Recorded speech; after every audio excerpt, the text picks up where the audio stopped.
Televised newscasts not enough for you? Get even more at 11Alive's YouTube channel, where you'll find uncut interviews, extended body cam footage, live streams of Atlanta's biggest trials, and more. Subscribe to 11Alive today.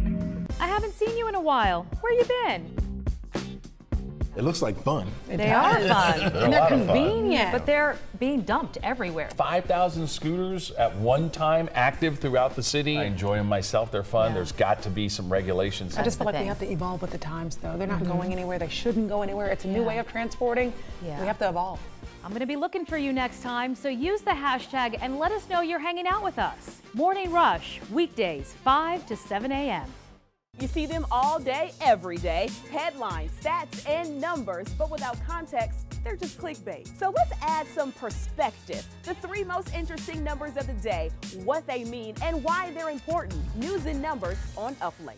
What's the best part about your voice? It is never too loud or too much. Your voice has the power to tell it like it is. bringing us together to act? Together, our voices grow. Together, we come alive, amplifying voices and breaking down barriers to change the story and shape the future. Together, we are unstoppable. Together, we are where Atlanta speaks. Remember the old days, the old cliffhangers when we used to watch shows? Hey, and they cliffhangers. would, you know, they didn't wait the next week. You're, oh, what's going to happen to the $6 million man? He was hanging with his one bionic arm. Morning Rush, weekdays 5 to 7 a.m. Only on 11Alive. Atlanta. Almost 6 million people call the Metro home. But what makes this place so great? On this Friday night, Atlanta is stopping all police chases for now. Why?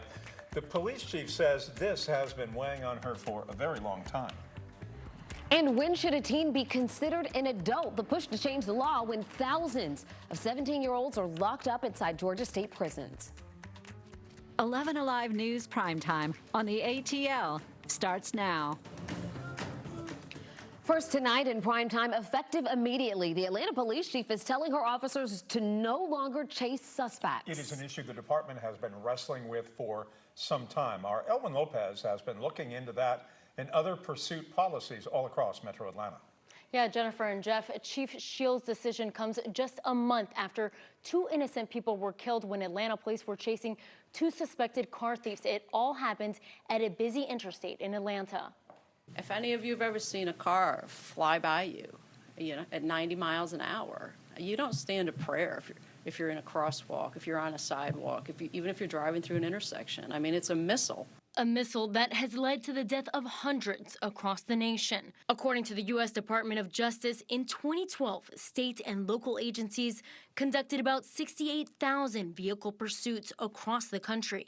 351 people were killed. As of 2013, only about 2% of local police departments and 1% of local sheriff's offices nationwide prohibited chases. At the time, no state police or state highway patrol agencies prohibited pursuits. It was just a few months ago when Chief Shields signed a policy establishing guidelines for officers who are in pursuit. But today, effective immediately, Atlanta police will no longer chase suspects.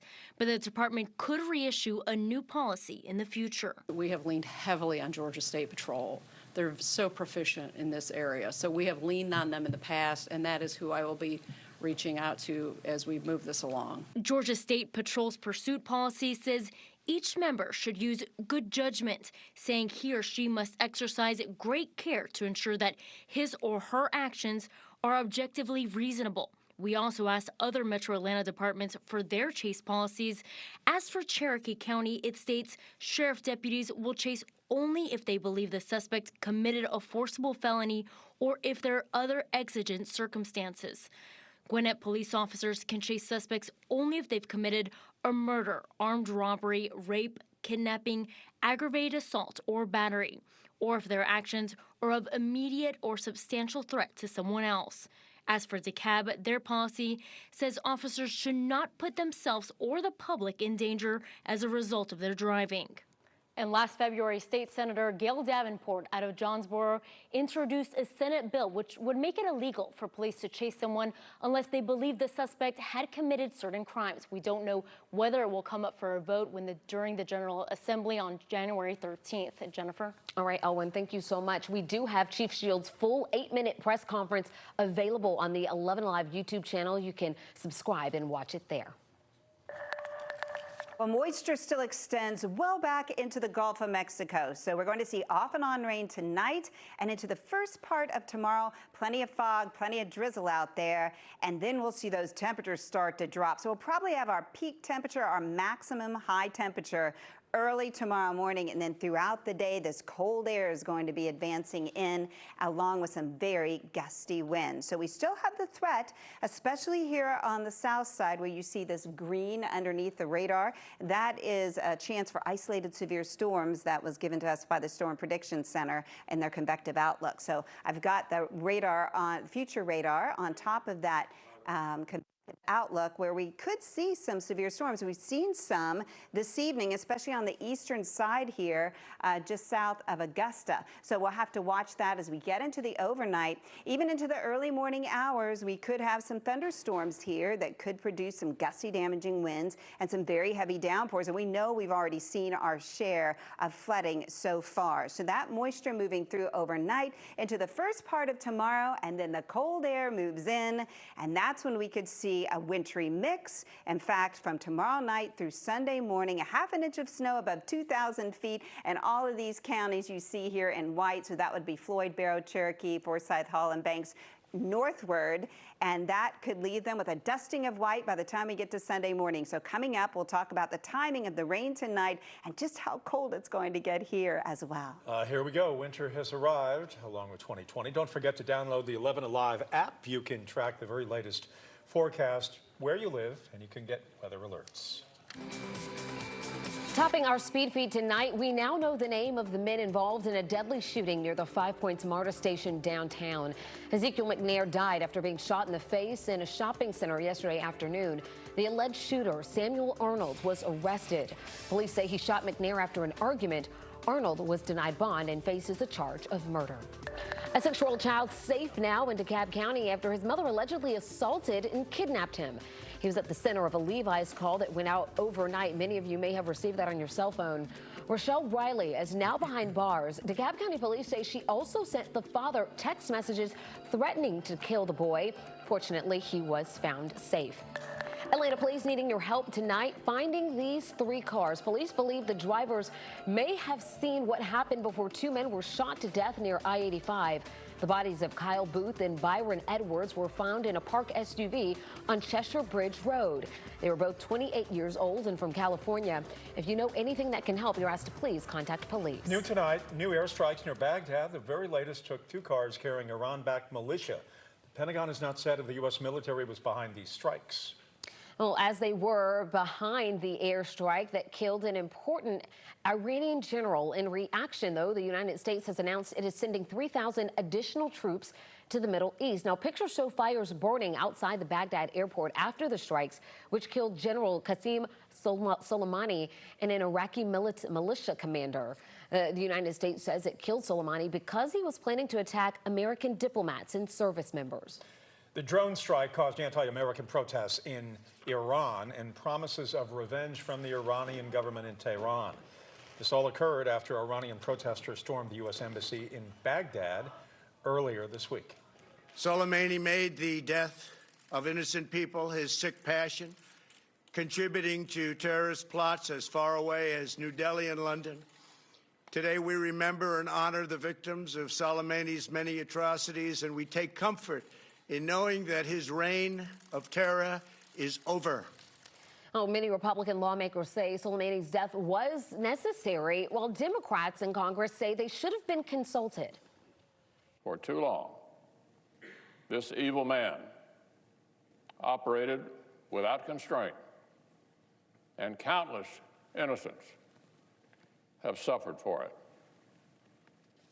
Now his terrorist leadership has been ended.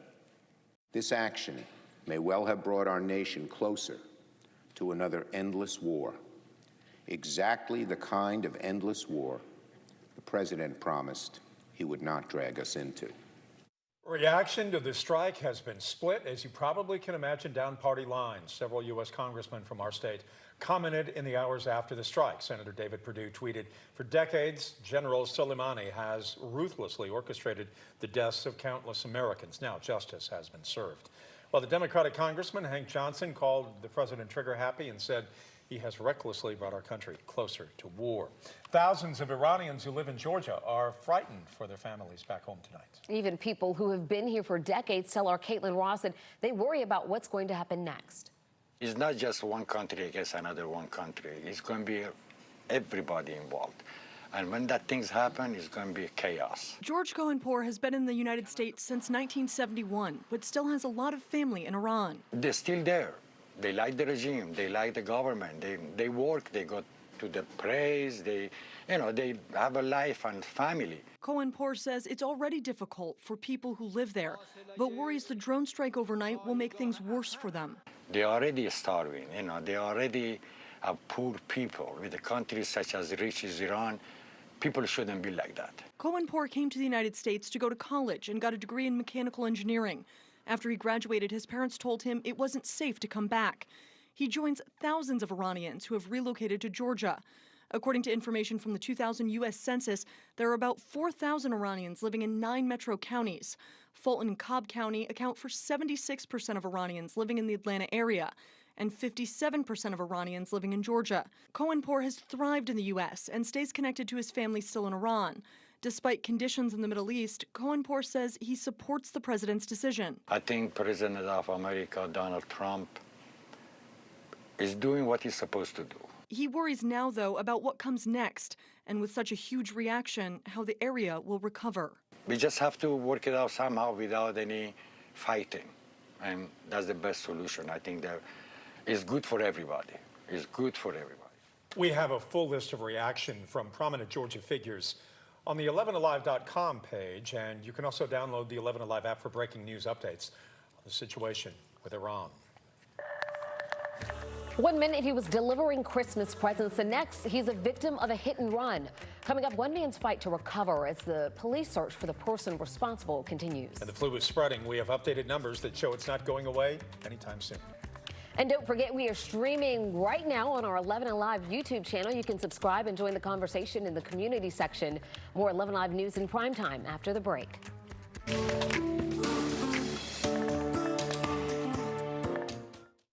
Connect with us. Use Facebook or Instagram and tell us why this city's got it going on. And then watch us every weekday morning from 5 to 7 on The Morning Rush on 11Alive.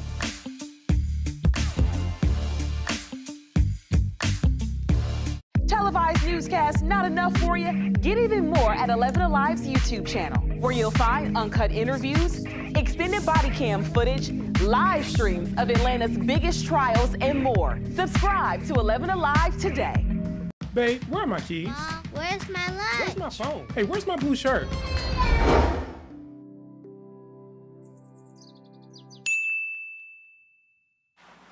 Where's my pen? Have you seen it? Everybody has learned how to drive, so I'm going to go ahead and retire. It didn't last long. Crank up your morning rush with Crash Clark. Weekdays, 5 to 7 a.m. on 11Alive. Traffic brought to you by John Foy & Associates. I woke up at 2 in the morning to be here. Where were you? Once you allow it, right, then it sets you up for the entire week where you just have lost it. Like on a Sunday, it's like, oh, let's just order some Chinese food, and of course you wind up eating tons of that. And then on Monday, you're like, well, I got leftovers, I can't let it go to waste. Auntie wants to give you a plate to take home from the barbecue. Auntie! Auntie, don't invite me to the barbecue. I'm gonna be looking for you next time, so use the hashtag and let us know you're hanging out with us. Morning Rush, weekdays, 5 to 7 a.m. Only on 11Alive.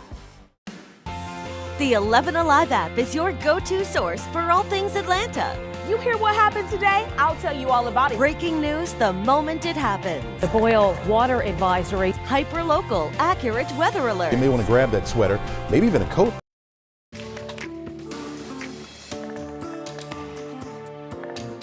An Atlanta man is recovering now after he was knocked off his bicycle during a hit-and-run crash It happened as he was delivering presents before the Christmas holiday, and now he doesn't know when he'll be able to walk again. He's very lucky to be alive. East Point police need the public's help in solving the crime. Joe Hankey talked with the cyclist this afternoon. I was stunned. I mean, for like 2 days, I was scared, I was stunned. And amazed to be alive. Michael Cook is now unable to walk after breaking bones in his back, neck, shoulder, and has 2 compound leg fractures. What I'd done was trying to spread Christmas cheer, and somebody hits me on a straight, open, wide road. You can see for 300 yards either way. East Point police officers say they found Cook shortly after 10 p.m. on December 23rd in the 2400 block of Main Street and a block south of Harold Sheets Parkway. Cook says he was riding his bike through East Point as he returned home from bringing Christmas gifts to a friend who is handicapped. Check on her, and then there's a couple homeless people that, I don't really do nothing for them, but, just try to say hey to them, let them know that we do care. As he rode his bike in the dark, Cook says he stopped to check his bike. And I did an inventory check, make sure my lights was working and everything was working. Moments later, in a 40-mile-per-hour zone where everyone is asked to share the road, Cook says a car hit him and he blacked out. He later learned someone called 911, police arrived, first responders took him to the hospital, and his bike was left behind. Cook says he then found pictures of his totaled bike still on the roadside, posted in a Facebook group for bikes found or stolen in Atlanta. It snapped the carbon fiber forks in two on my bicycle. That's how hard they hit me. Today, only his speedometer was left on the roadside. He remembers nothing about the crash, and as he drifted in and out of consciousness, Cook missed Christmas. The day after Christmas, at dark, I missed a day and a half, 2 days, whatever you want to call it. East Point police officers in a crash report mentioned Cook being in too much pain to recall anything. Police have no witnesses, but did find a few car parts left behind. Despite his pain, Cook says he only wants his bike replaced. That's my bread and butter. I mean, y'all don't know this, but sometimes I carry a little red flower wagon to a job with a screw gun and a 2-pouch on just to make ends meet. Well, while Cook says he does want justice, he also hopes the driver who took off wasn't injured as well. He doesn't know who picked up his broken bike and does want to see if there's anything left that he can use from it. Cook's neighbors have set up a fundraiser to help with his medical bills. We have a link for it on our website, 11alive.com. Many are ringing in the new year, not feeling very well. The flu is running rampant right now. The CDC says 37 states are now reporting flu activity. That's up from 28 states last week. More than 6 million people have gotten sick. 55,000 had to be hospitalized. There have been nearly 3,000 deaths, too, here in Georgia. Well, it has been a soggy couple of days here, and it looks like there is a little light at the end of the tunnel. But along with the light at the end of the tunnel, there's going to be some cold temperatures and some windy conditions and some bone-chilling feels-like temperatures by this time tomorrow night. So we're looking at the rain moving from the southwest to the northeast, as we have for the last 48 hours or so.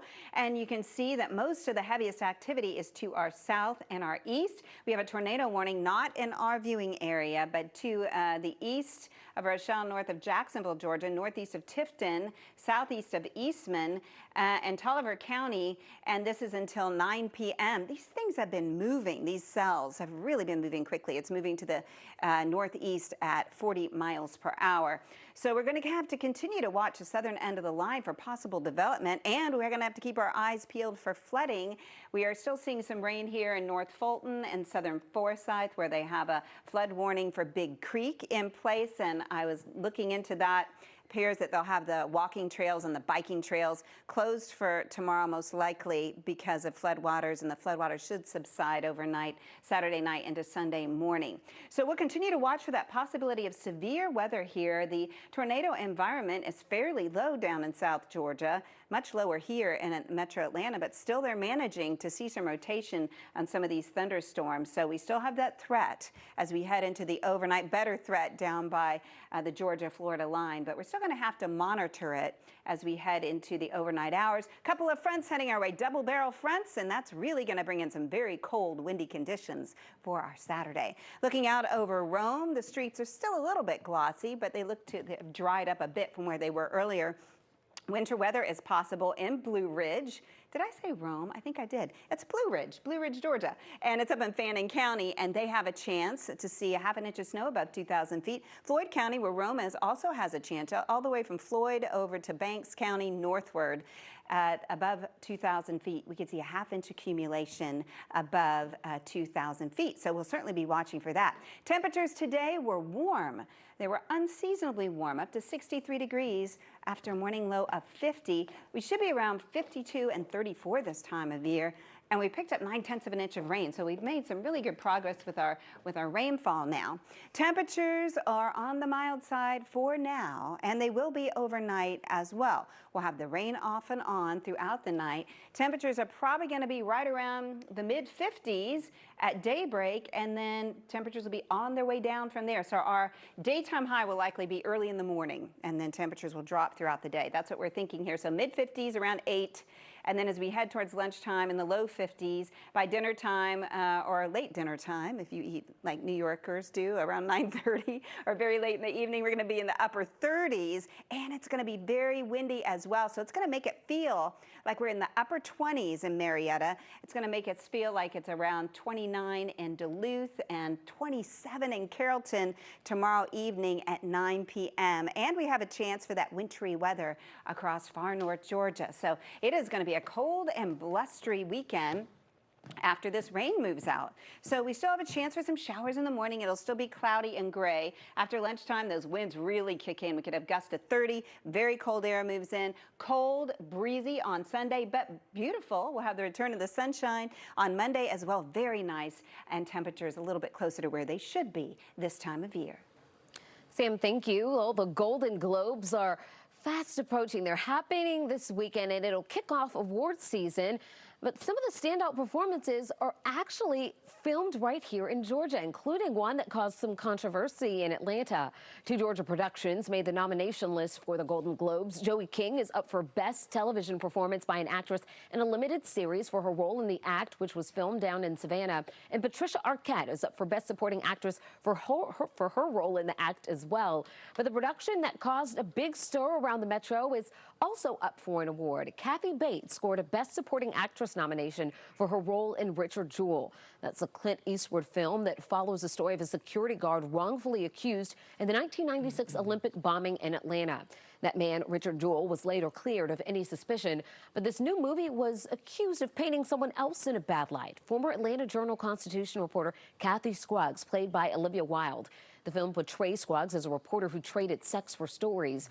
The AJC says that is far from the truth. The paper even sent a letter to Eastwood and Warner Brothers demanding a disclaimer that some events in the film were imagined for dramatic purposes. So Georgia is going into the Golden Globes this weekend with a bit of controversy hanging over our heads. But coming up at 9, we're going to share how One Georgia Studio is growing its roots in the state as it announces a multi-million-dollar investment. So to come, it was a horrifying crime spree that finally came to an end in Georgia. Next, a look inside the mind of the Casanova killer. Live streams of Atlanta's biggest trials and more. Subscribe to 11Alive today. Babe, where are my keys? Mom, where's my lunch? Where's my phone? Hey, where's my blue shirt?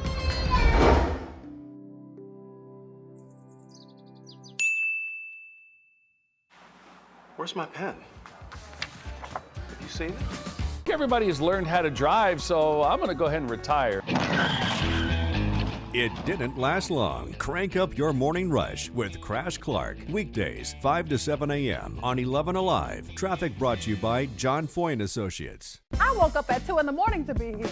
Where were you? Once you allow it, right, then it sets you up for the entire week where you just have lost it. Like on a Sunday, it's like, oh, let's just order some Chinese food. And of course, you wind up eating tons of that. And then on Monday, you're like, well, I got leftovers. I can't let it go to waste. Auntie wants to give you a plate to take home from the barbecue. Auntie. Auntie, don't invite me to the barbecue. I'm going to be looking for you next time, so use the hashtag and let us know you're hanging out with us. Morning Rush, weekdays, 5 to 7 a.m., only on 11Alive. The 11Alive app is your go-to source for all things Atlanta. You hear what happened today? I'll tell you all about it. Breaking news the moment it happens. The boil water advisory. hyper-local, accurate weather alerts. You may want to grab that sweater, maybe even a coat. More stories to uncover. More videos to discover. He did it his way. Personalized for you. And that's what makes it so special. The 11Alive app. Available now in the App Store. Hey, I got the ways to go. I got moves to make, homie, but I stay in the flow. See, I just do what I say I'm gonna do. No, my movement ain't fading. You could assume it.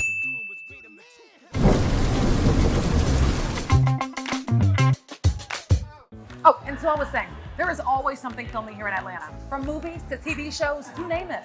And so the A Scene keeps up with all of it for you. Casting calls, which big celebrities are in town, what's filming, and if it's in your neighborhood. It's like an inside scoop. Oh, nice. But you know, I really wish you would have told us we were filming this today. Ooh, did I not text you? All right. Ah, it's in my drafts. That's my bad.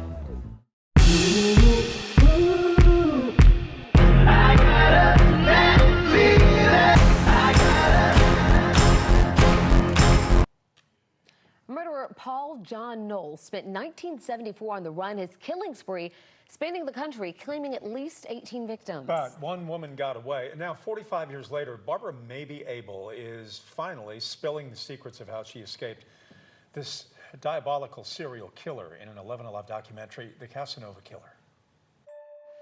If I would have met Paul John Knowles at a nightclub, I would have gone out with him. He was very good looking. For an instant, I thought it was my ex-husband. I only marry good looking guys. And here I am in the same house that the kidnapping happened. So in 1974, on November the 14th, the day I'm never going to forget as long as I live, I knew something was wrong. And he said, "Don't turn around or I'll shoot you." And of course, I decided I'd turn around. And I couldn't believe what I did next. Walked him all the way through the house, this little cute house, and something made me go into the bedroom where Beverly was.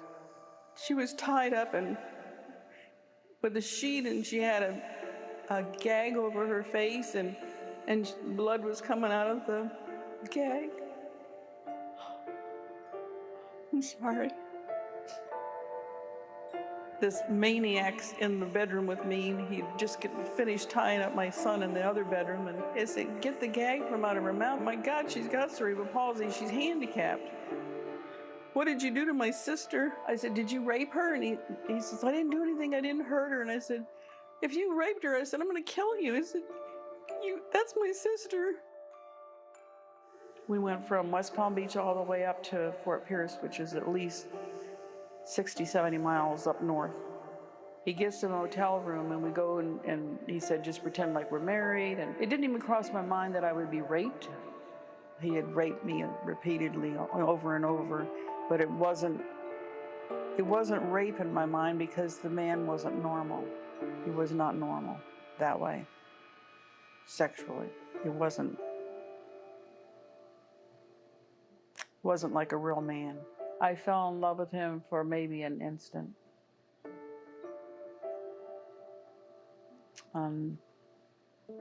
I did whatever I had to do. You will find a link to the entire Casanova Killer documentary, plus more from our investigation, right now on the front page of the 11Alive YouTube channel. Coming up. I want to know what happened to my son. I think I deserve to know what happened to my child. The reveal uncovers a deadly trend at Georgia facilities licensed to care for the mentally disabled. Begs the question about what's the state going to do? A reveal investigation coming up on Primetime on WATL. Maybe your favorite spot is down the street from your home or a great view. Connect with me on Facebook and Instagram and share your favorite Instagram spots in Atlanta. And come hang out with me on Morning Rush, weekdays 5 to 7 a.m. on 11Alive. Televised newscasts not enough for you? Get even more at 11Alive's YouTube channel, where you'll find uncut interviews, extended body cam footage, live streams of Atlanta's biggest trials, and more. Subscribe to 11Alive today. I haven't seen you in a while. Where you been? It looks like fun. They are fun. And they're convenient. But they're being dumped everywhere. 5,000 scooters at one time active throughout the city. I enjoy them myself. They're fun. There's got to be some regulations. I just feel like we have to evolve with the times, though. They're not going anywhere. They shouldn't go anywhere. It's a new way of transporting. We have to evolve.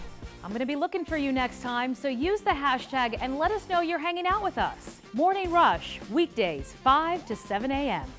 You see them all day, every day. Headlines, stats, and numbers, but without context, they're just clickbait. So let's add some perspective. The 3 most interesting numbers of the day, what they mean, and why they're important. News and numbers on Up Late. What's the best part about Your voice, it is never too loud or too much. Your voice has the power to tell it like it is. Bringing us together to act. Together, our voices grow. Together, we come alive, amplifying voices and breaking down barriers to change the story and shape the future. Together, we are unstoppable. Together, we are where Atlanta speaks. Remember the old days, the old cliffhangers when we used to watch shows? Hate cliffhangers. They would wait the next week. You were, what's going to happen to the $6 million man? He was hanging with his one bionic arm. Morning Rush, weekdays 5 to 7 a.m. Only on 11Alive. Atlanta. Almost 6 million people call the Metro home. But what makes this place so great? I'm 11Alive's Chesley McNeil. I'm going to give you 3 reasons why Atlanta is the best city in America. Come on, man. It's the heart of the South. And it's one of the most diverse cities around. People from all walks of life have come here and made it home. From different backgrounds, languages, and religions. And who can forget about the food? They all make this a cultural melting pot, full of great people and Southern hospitality. Atlanta's rich history is unmatched, known as the cradle of the civil rights movement for good reason. Dr. Martin Luther King Jr., Andrew Young, John Lewis, they all fought in the struggle for equal rights right here. Businesses on Sweet Auburn Avenue, local black churches, and college students from Atlanta all helped shape the future of America. Once an Olympic city, Atlanta's home to the best sports scene across the nation. Hey look, the South has something to say. You won't find more passion. Hello and welcome to The Reveal on Primetime. I'm investigator Andy Perotti. A Reveal investigation has uncovered a rise in unexpected deaths at Georgia facilities licensed to care for the mentally disabled. The increase comes as the state seeks to withdraw from federal oversight of its mental health care system. Earlier this year, The Reveal spoke to one mother searching for answers. Matthew was wonderful, sweet, very compassionate. At an early age, Matthew Bowler never shied away from attention or showing affection. He would always give me big old hugs. His mother, Dorothy Berry, says he excelled in sports. Matthew played football, basketball, and baseball. And he was a champ at each sport. But when Matthew turned 19, something changed. Something wasn't quite right. What happened? He started changing. He started getting quiet, staying more to himself. In 2016, an argument with his sister led to a fight, breaking car windows. A judge ordered a mental evaluation, and a doctor diagnosed Matthew with schizophrenia. A short time later, the 22-year-old Stone Mountain man was sent here, Georgia Regional Hospital, a state-run facility which treats mental illness. Barry was nervous about the idea. But I wanted my son to get better. I wanted to find out what was wrong with him. I wanted to know what was going on with him. Turns out she had good reason to worry. 6 months later, staff found Matthew unresponsive in his bed, dead. A 2017 state investigation shed little light into what happened. They tell me that Matthew was woke at 6 to take medication. autopsy said, and the state said that when they touched Matthew, he was cold to the touch. Now, if your body cold to the touch, I'm sure you had to be dead for a while. The investigation cites conflicting reports of Matthew's time at Georgia Regional. Some staff said he was taking his medication, even smiling months before his death. But the report also indicates Matthew was so miserable, he begged to go back to jail and tried to hang himself. The medical examiner's office ruled Matthew's death not entirely clear, unexpected. Are you okay with potentially never knowing what happened to your son? No, I'm not okay with that. I want to know what happened to my son. I think I deserve to know what happened to my child. A Reveal investigation uncovered similar deaths ruled unexpected have increased nearly every year at Georgia facilities licensed to care for the mentally ill. Since 2014, more than 500, according to state records. I did not know about those numbers. Those numbers are astonishing when you look at them on any level. Eric Jacobson is the executive director of the Georgia Council on Developmental Disabilities, an advocacy organization. It begs the question about what's the state going to do, what are providers doing, why is this happening, and what can be done to rectify the situation. The state's poor treatment of its mentally disabled stretches more than a decade, from dozens found dying at state hospitals in 2007 to a U.S. Justice Department lawsuit that led to federal supervision of Georgia's mental health care services today. According to a 2018 report submitted to a judge by an independent reviewer, Georgia continues to take too long investigating deaths, saying until fixed, the system cannot be described as effective. We don't think that we need federal oversight anymore. Judy Fitzgerald is the commissioner of the Georgia Department of Behavioral Health and Developmental Disabilities. She says the state has overhauled its mental health services since the lawsuit and wants federal supervision to end. Why should the public trust you that you can move forward protecting these vulnerable populations when that independent reviewer says you haven't quite done it yet? What she has said is we're not doing it fast enough. When we do a review, and I will stand by our department's work, we have very, very thorough and comprehensive policies and protocols about what happens when a vulnerable individual experiences an incident anywhere throughout our system. We just believe we don't need federal oversight to continue that work. Do you agree with that? No, I think that the DOJ needs to be remain here. And these are just little pictures I had of them. A family searching for answers, haunted by memories of a son begging for help. When I would call him, I could hear him kind of crying in the background, telling me to get him out of there. Because of privacy laws, the state says it cannot discuss Matthew's treatment. According to a state report, at least at one point, a hospital administrator substantiated staff neglected Matthew, but did not provide any details of that neglect. Georgia's mental health care system remains under federal supervision by the Department of Justice. You can see more in-depth investigations like this one by going to our website, 11alive.com. And don't forget to watch The Reveal, the only local investigative show in the country. It airs Sunday at 6 p.m. on our sister station, 11Alive. We're still watching rain. It's been a couple of days of rain, and we'll see it finally come to an end tomorrow morning. And then behind that, some big changes, wintry changes heading in our direction. So we're looking at widespread showers right now moving through, especially here on the south side with some strong thunderstorms, some of which have produced rotation tonight. We have had a few tornado warnings. They're out of our viewing area, but it still means that we need to watch that line for anything that could develop. Also here across North Fulton, we have some rain right now stretching over towards Rome, where it's a little heavier, and this extends back into the Gulf of Mexico. And then behind this system, really cold air is going to be coming in. So what does this mean for your weekend? We'll have off and on rain tonight, some areas of dense fog, and temperatures in the 50s overnight. Tomorrow, a 30% chance of showers. It'll be cloudy, foggy in the morning. Our high temperature is going to be first thing in the morning, around 55 degrees, and then it falls throughout the day with winds gusting up to 30 miles per hour. And we'll see a wintry mix develop in the afternoon and evening in North Georgia. And so by Sunday morning, it is going to be so cold, it's going to feel like we're in the upper 20s with those winds up to 25 miles per hour. So coming up, we'll time it out hour by hour and let you know what to expect this weekend. Don't forget to download the 11Alive app. You can track the very latest forecast where you live, and you can get weather alerts as well.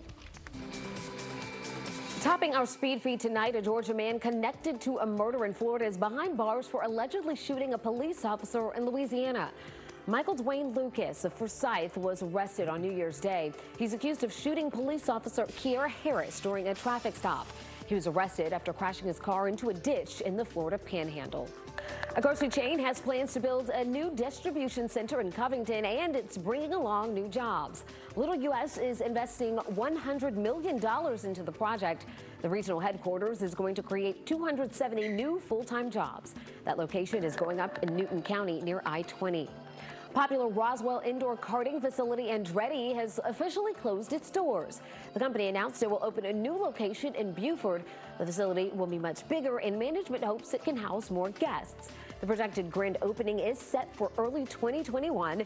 In the meantime, though, their location in Marietta is still open. At 17, you can't legally vote or smoke, but you can be charged as an adult for a crime in Georgia. We are one of only a handful of states with a law like this, and now Republicans are trying to push a bill to keep most cases involving 17-year-olds in juvenile court. 11Alive's Doug Richards walks us through what's at stake here. The State Corrections Department website shows images of dozens of 17-year-olds now doing hard time in state prisons. And state officials say they represent a fraction of the more than 6,000 17-year-olds charged with crimes in Georgia every year. Advocates say 17 is too young to routinely face the adult criminal court system. They want to raise the age from 17 to 18, sending most cases against 17-year-olds to juvenile court instead. The concept in juvenile court is rehabilitation. The concept in adult court is more retribution. The brain continues to develop until a kid is about 25 years old. Polly McKinnon is among those arguing 17 is too young for adult justice.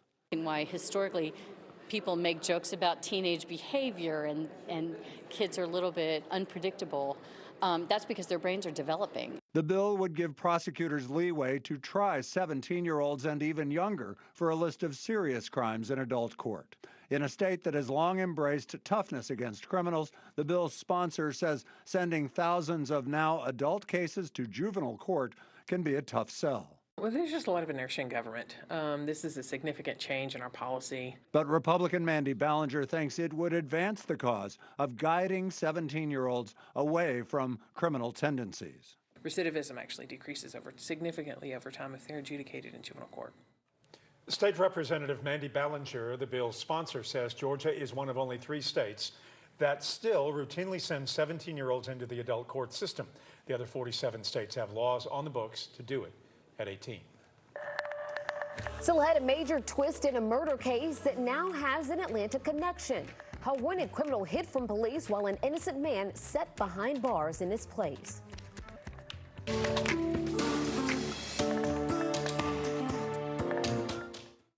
Trials and more. Subscribe to 11Alive today. Babe, where are my keys? Where's my lunch? Where's my phone? Hey, where's my blue shirt?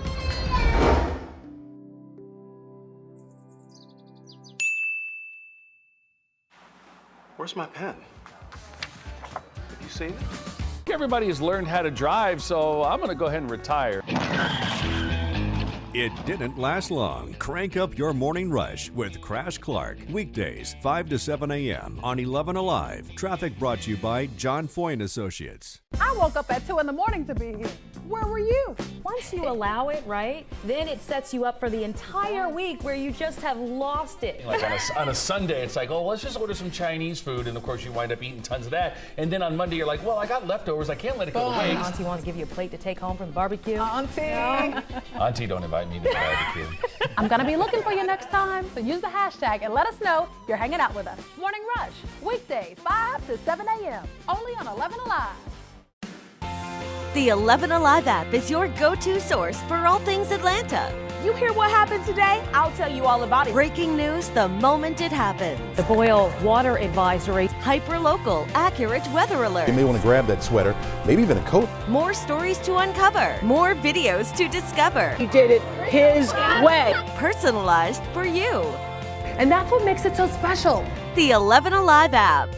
Available now in the App Store. Hey, I got the ways to go. I got moves to make, homie, but I stay in the flow. See, I just do what I say I'ma do. No, movement ain't faded. You could assume what the doing was greater.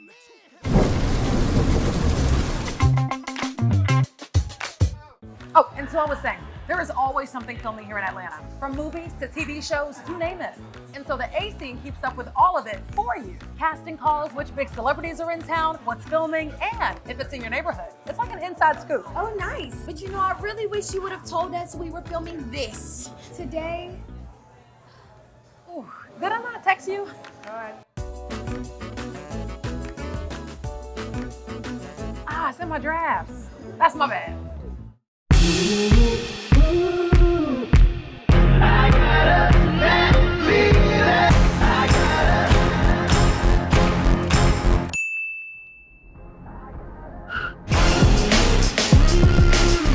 So you slept in and you missed Morning Rush, huh?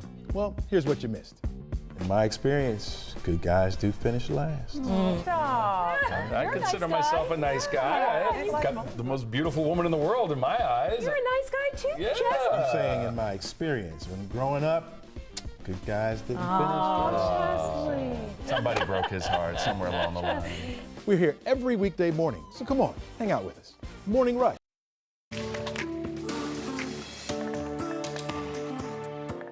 A major twist in a murder case, all because of a DNA test. An innocent man who spent years in prison is now free from that crime. And we are learning that the man now charged in the case was hiding out here in Atlanta. He's lived in Fulton, DeKalb, and Newton counties on and off for several years. But it's what happened 10 years ago outside of a bar in Houston that will likely put him behind bars for life. Never give up. Those 3 words kept Lydell Grant going for 7 years while he was in a Texas prison.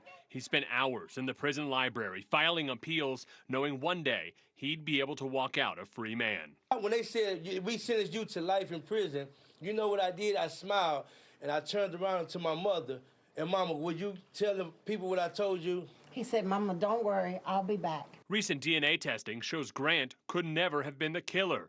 The real murderer, police now say, was 41-year-old Dramarico Carter, who's been living in Atlanta for several years. I sat in jail for what you did, but I'm not mad at him. I'm not mad at him at all. I forgive him. We couldn't find any relatives or lawyers that Carter may have had in the area. Only his old mugshots. He was picked up by Atlanta PD last month at a pawn shop. He had outstanding warrants for probation violation in Statesboro, and that is where he is still in jail. But Houston police say he's already confessed to the killing. A Crime Stoppers tip helped solve the nationwide search. To the victim's mother, I want to extend out to Miss Sherhan that justice has been served. Carter will eventually be transferred to Texas. The Houston police chief has offered a public apology to Lydell Grant and his family. Well, the rain just keeps coming, and it's going to take a while for it to really taper off. We have another evening and overnight and even early start to the day where it is going to be damp with some showers. I don't think they'll be as heavy as they have been at times today, but still it's going to be on the damp, wet side until we get to tomorrow afternoon. So we're looking at the rain moving through its heaviest now with the strongest storms here on the south side, and this is where we've had a few tornado warnings today along the south and eastern flank of this line. Nothing at the moment, but still some pretty strong storms there, and something that bears watching throughout the overnight hours. We're looking at rain moving into Rome right now. They are still getting the rain. They canceled the flood watch, but there is still the potential for some flooding on the local creeks and streams there, especially as more rain is moving over saturated ground. And we're still getting rain here over North Fulton, where Big Creek is under a flood warning as well through tomorrow morning. So we're looking at the rain continuing to move in from the Gulf of Mexico, that plume of moisture, and a double-barreled front moving in our our direction. So that's going to bring in much colder air and wintry conditions over the weekend. So we're looking at Rome. The rain is still coming down there. You can see it here in the street lights. It's coming down pretty good at this hour. There have been some breaks in the action across North Georgia today. In fact, one of our 11Alive storm trackers, Jerry Rogers in Jasper, posting this picture when there was a break in the clouds. 4 inches of rain, she said, was the storm total so far. So that is a good and healthy amount. So Jasper is one of those places in Pickens County where we could end up seeing wintry weather. So as we head into tomorrow afternoon and evening and that cold air moves in, we could see a ½ inch of snow above 2,000 feet, anywhere from Floyd over to Bartow, Cherokee, Forsyth, Hall, and Banks County, and even in Pickens County where Jerry lives. So we're looking at that wind as well. So it's not just going to be the snow. I don't think most people will be that impacted with a ½ inch. However, it's going to be so cold and windy. The temperatures will definitely make everyone want to get inside and warm up. So we're looking at mild temps now, but it's not going to stay that way. This is as warm as they're going to be all weekend. 60 in Atlanta, 62 in Peachtree City, and 61 in Thomaston. And it is unseasonably warm. But as we head through the overnight, temperatures will be in the mid-50s by about 7 in the morning. And then they're going to go downward from there. By lunchtime in the low 50s. And then by late tomorrow evening, they'll be in the 30s. But when that wind blows up to 30 miles per hour, it's going to feel even colder than that. So our feels like forecast showing us feeling below freezing at 9 p.m. tomorrow. So when you're out and about on the town, dress warmly tomorrow night because temperatures are going to feel like we're below freezing and those winds are going to be howling at 30 miles per hour. That's going to make it feel so much colder. It's going to feel like it's 19 in Blairsville. So the timing tonight, those showers move through. We see them moving out sometime around lunchtime for the most part, but there'll still be some lingering moisture here across North Georgia. We think enough moisture to make for a few of those snowflakes, and that will happen Saturday afternoon into the evening on our Sunday and into Sunday morning.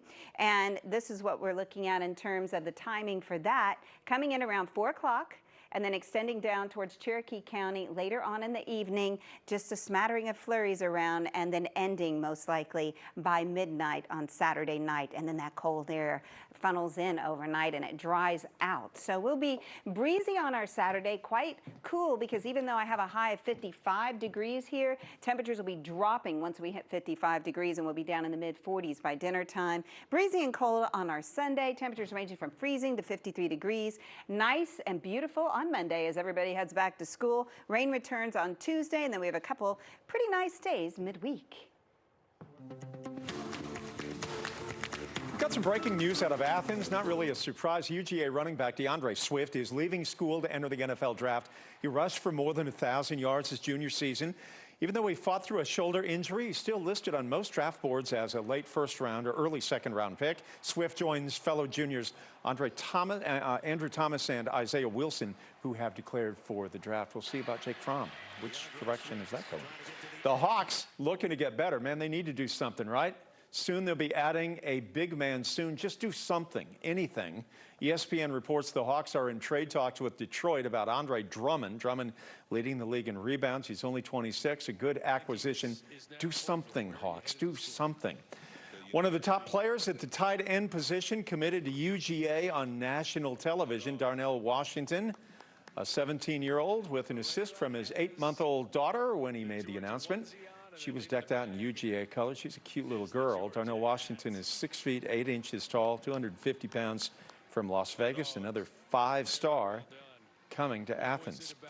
The Atlanta United are losing a coach, but it's for a pretty good reason. Goalkeeper coach Aaron Hyde is leaving the Five Stripes for the same job with the U.S. men's national team, and they will be better for that. We'll take a break. We're back right after this. On a Sunday, it's like, oh, let's just order some Chinese food, and of course you wind up eating tons of that. And then on Monday, you're like, well, I got leftovers. I can't let it go to waste. Auntie wants to give you a plate to take home from the barbecue. Auntie! No. Auntie, don't invite me to the barbecue. I'm going to be looking for you next time, so use the hashtag and let us know you're hanging out with us. Morning Rush, weekdays, 5 to 7 a.m., only on 11Alive. The 11Alive app is your go-to source for all things Atlanta. You hear what happened today? I'll tell you all about it. Breaking news the moment it happens. The boil water advisory. Hyper-local, accurate weather alert. You may want to grab that sweater, maybe even a coat. More stories to uncover. More videos to discover. He did it his way. Personalized for you. And that's what makes it so special. The 11Alive app. Available now in the App Store. Hey, I got the ways to go. I got moves to make, homie, but I stay in the flow. So y'all just do what I say I'ma do. No, my movement ain't faded. You could assume it.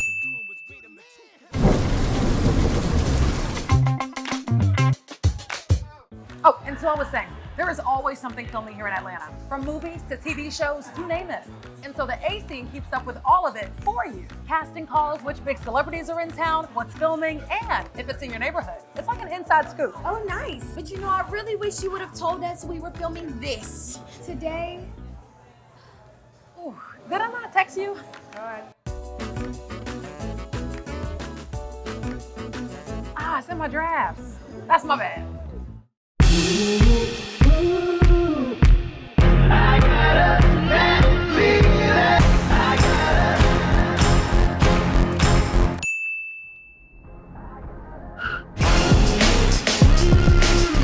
So you slept in and you missed morning rush, huh? Well, here's what you missed. In my experience, good guys do finish last. I consider myself a nice guy. I've got the most beautiful woman in the world in my eyes. You're a nice guy too, Yeah. I'm saying in my experience, when growing up, good guys didn't finish last. Somebody broke his heart somewhere along the line. We're here every weekday morning, so come on, hang out with us. Morning Rush, weekdays, 5 to 7 a.m., only on 11Alive. Televised newscasts not enough for you? Get even more at 11Alive's YouTube channel, where you'll find uncut interviews, extended body cam footage, live streams of Atlanta's biggest trials, and more. Subscribe to 11Alive today. You didn't get my text? The whole crew got together for coffee this morning. I'm learning the taste of water, because I'm sugary. Okay, Right. about that. Well, reward would be Slimming down. Okay. Yes, yeah, okay. a little water in my yes. cup. And beautiful skin. You know, even more beautiful skin, you know, when it's all hydrated and everything else. I'm not gonna be able to sit next to you in a few months. Don't drink your morning coffee alone. All right, everybody is waiting to see which productions will come out on top at the Golden Globes, but is it really the best of the bunch that gets the awards at these big events? That is the question. It turns out money can outweigh talent in some cases. Let's connect the dots. In the run-up to the award shows, movie studios run something called For Your Consideration campaigns, trying to sell stars or movies to the people who get to vote. They throw lavish parties, roll out huge ad campaigns, and even send voters gifts. According to the New York Times, if a studio wants to win an Oscar, they can spend up to $10 million. But the Golden Globes are very susceptible to a big money campaign. Run by the Hollywood Foreign Press, only 90 members get to vote, and everyone in Hollywood knows who they are. According to Slate, 1 year, Sharon Stone's people sent every member a gold Coach watch. Spoiler alert, she got nominated. So why go to all the trouble? The answer is money. According to studies, just getting nominated for an award can add up to $20 million to a movie's box office. And we all know when it comes to Hollywood, the stars may shine, but money does the talking.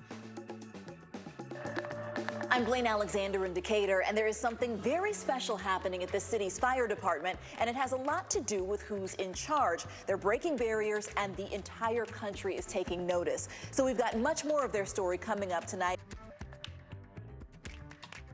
They get here, and that's what makes it so special. You can find it between Cabbagetown and Inman Park. If you've never checked it out, it's a must-see.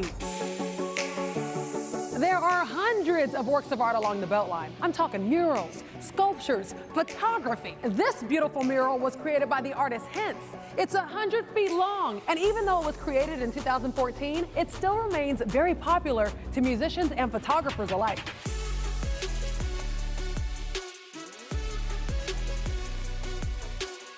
You can find it on the East Side Trail under Virginia Avenue.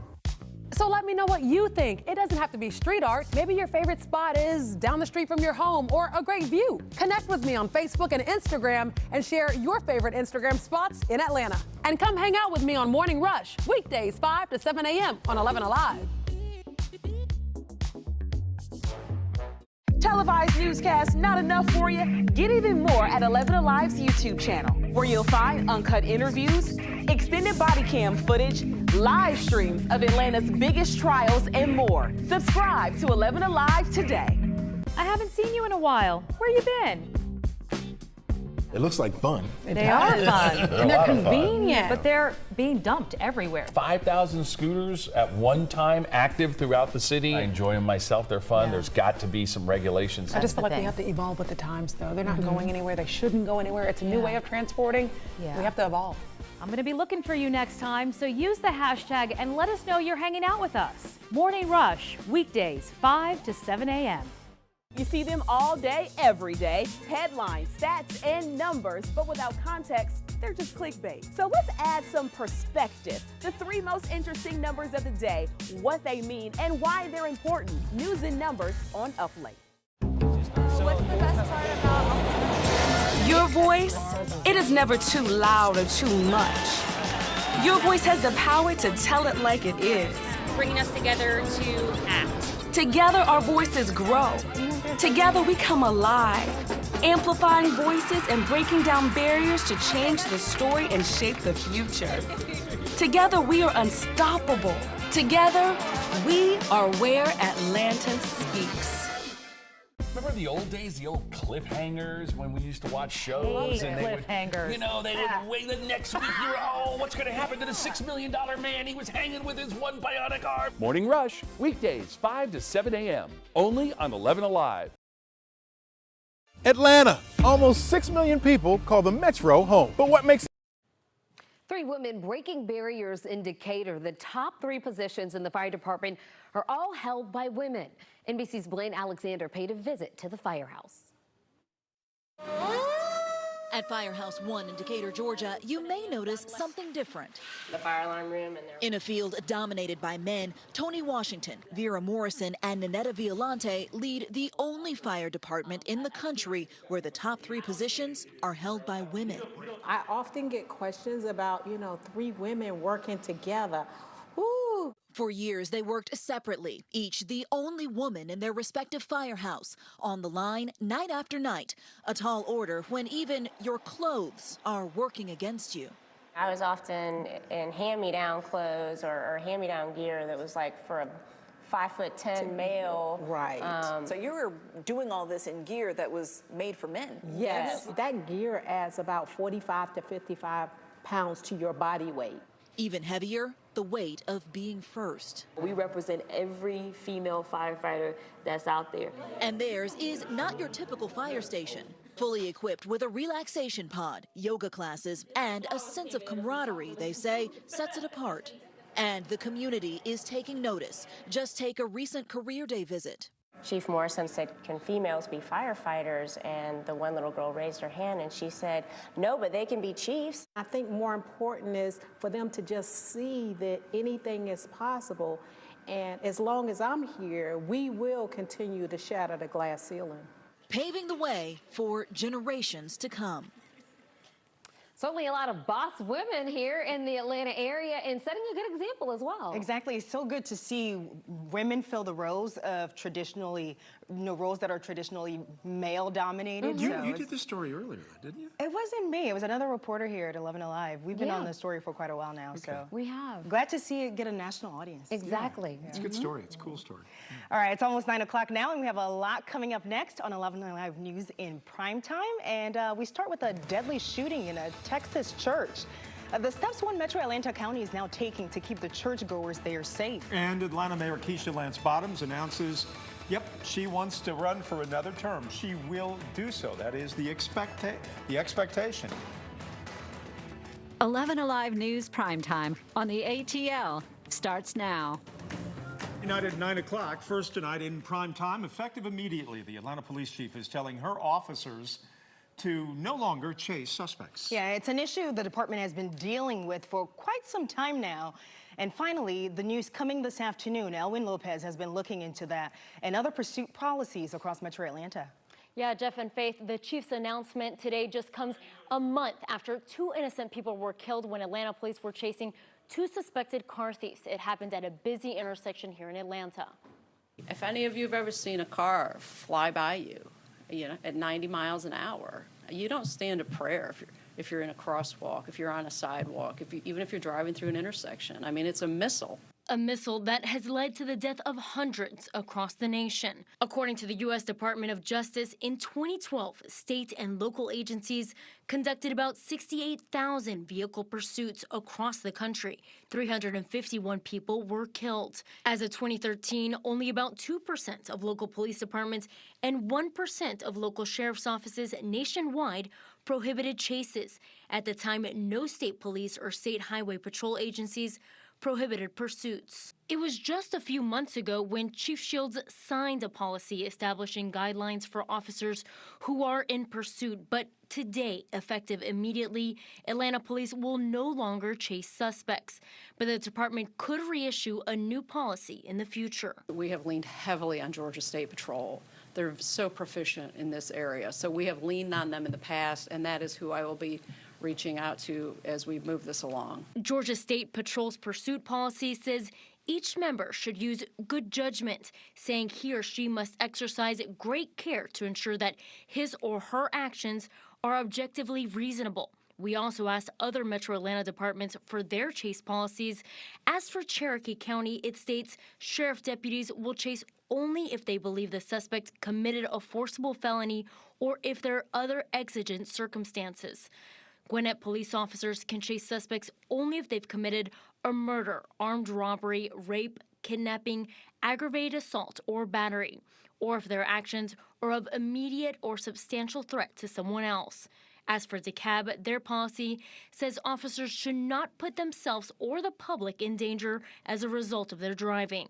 Last February, State Senator Gail Davenport out of Jonesboro introduced a Senate bill which would make it illegal for police to chase someone unless they believe the suspect had committed certain crimes. Now, we don't know whether it will come up for a vote when the General Assembly reconvenes on January 13th.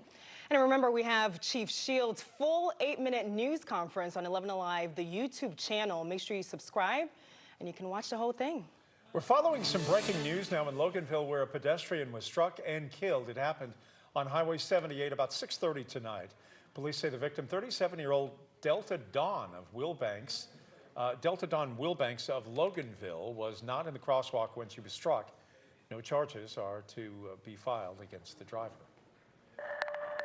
Well, we're watching that rain still. It just keeps coming and coming, and it looks about like it did this time last night. But we're seeing widespread showers with some embedded heavier downpours right now across North Georgia. Just moving into the Rome area, things have been picking up in intensity, and more rain moving out of Alabama within the next 30 minutes or so.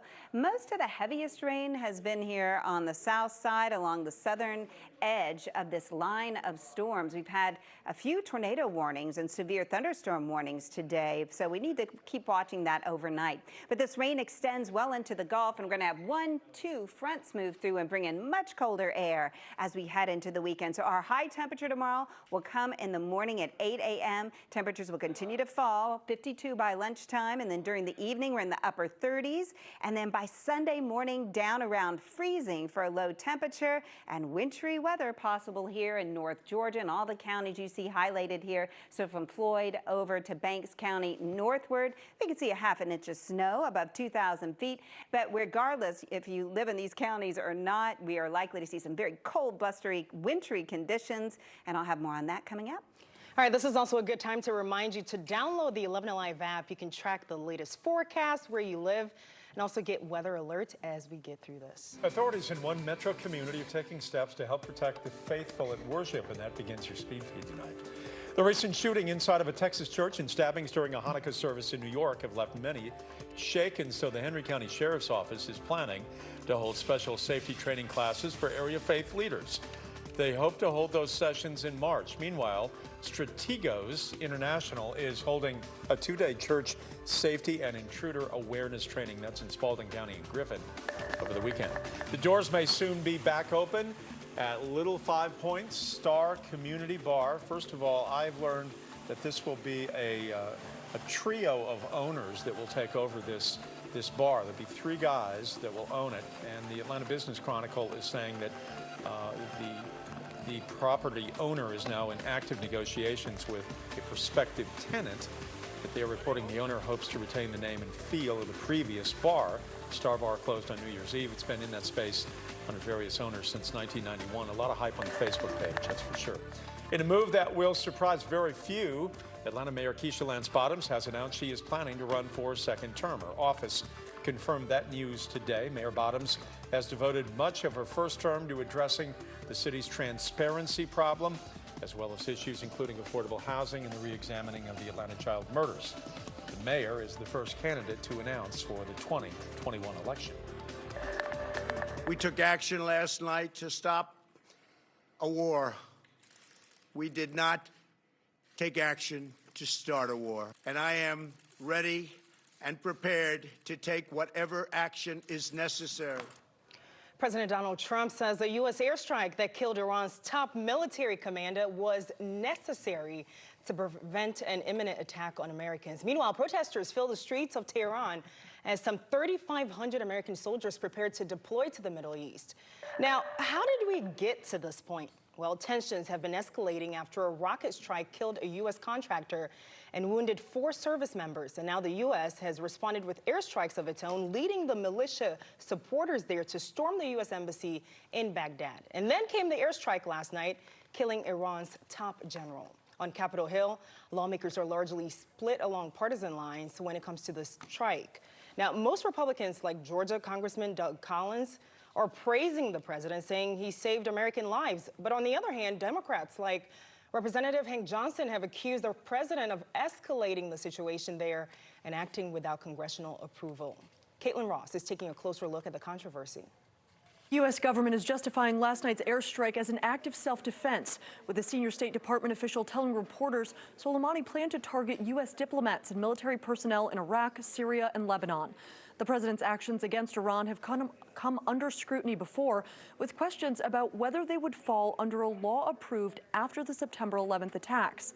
The law has become commonly known as the Authorization for Use of Military Force. According to the New York Times, it allows military response against whatever entities the president determines were involved in the attacks or who harbored people who were. After 9/11, that seemed to apply to al-Qaeda and its Taliban hosts in Afghanistan. But as years passed, presidents from both parties have stretched it to apply to other groups. Although the Constitution says Congress decides whether to declare war, executive branch lawyers have argued the president can unilaterally order attacks under a claim of anticipatory self-defense. There are also questions about international laws in cases like this. Some scholars claim the U.S. violated laws because Iraq did not grant us permission to carry out the attacks on its territory. Other experts say once invited into Iraq, the U.S. military has the right to defend itself from threats. There have been efforts in Congress to repeal parts of the authorization for use of military force, but so far they've either been stripped out or failed to gain enough support in both chambers. And as you can imagine, there are growing concerns tonight about how and when Iran may retaliate against the U.S. And while military action seems an obvious possibility here, federal officials are warning about other ways in which we're vulnerable. In the next hour of Prime Time, we're digging into the threat of cyber warfare and how a pair of Iranian hackers allegedly crippled the city of Atlanta. After a year of construction, Coca-Cola is set to unveil the redesign of its North Avenue headquarters. The theme is a city within a city. The building will have a passport office, a dry cleaner, pharmacy, gym, credit union, 7 different restaurants, and of course, a place to buy World of Coke tickets. According to our partners at the Atlanta Business Chronicle, the goal is to make spaces more welcoming to visitors and employees. The grand reveal is now scheduled for Monday. A Central Georgia Sheriff's Office sees a huge drop in the homicide rates there, despite being short by 100 deputies. So what's going on? We're finding out how they did it coming up next. And don't forget, we're streaming right now on the 11Alive YouTube channel. Make sure you subscribe while you're there and join the conversation in the community section. We've got more 11Alive news in prime time after the break.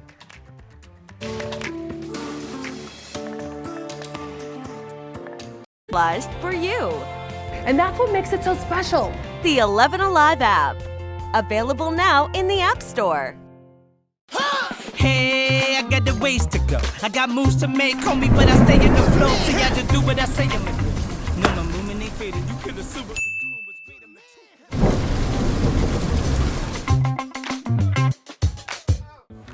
So I was saying, there is always something filming here in Atlanta, from movies to TV shows, you name it. And so the A Scene keeps up with all of it for you. Casting calls, which big celebrities are in town, what's filming, and if it's in your neighborhood. It's like an inside scoop. Oh, nice. But you know, I really wish you would have told us we were filming this today. Ooh, did I not text you? All right. Ah, it's in my drafts. That's my bad.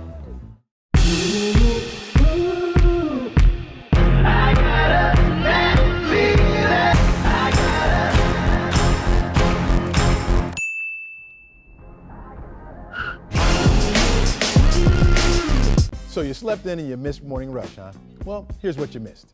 In my experience, good guys do finish last. I consider myself a nice guy. I've got the most beautiful woman in the world in my eyes. You're a nice guy too, Yeah. Jeff. I'm saying in my experience, when growing up, good guys didn't finish last. Somebody broke his heart somewhere.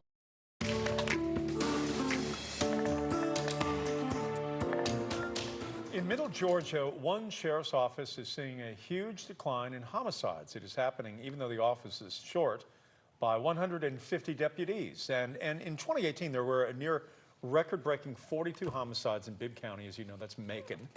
You can fast forward to last year, and in 2019, 25 people were killed in Bibb County. That's more than a 40% drop over a year. But with such a large deputy shortage, our sister station at WMAZ in Macon wanted to know what led to this drop in deadly crime.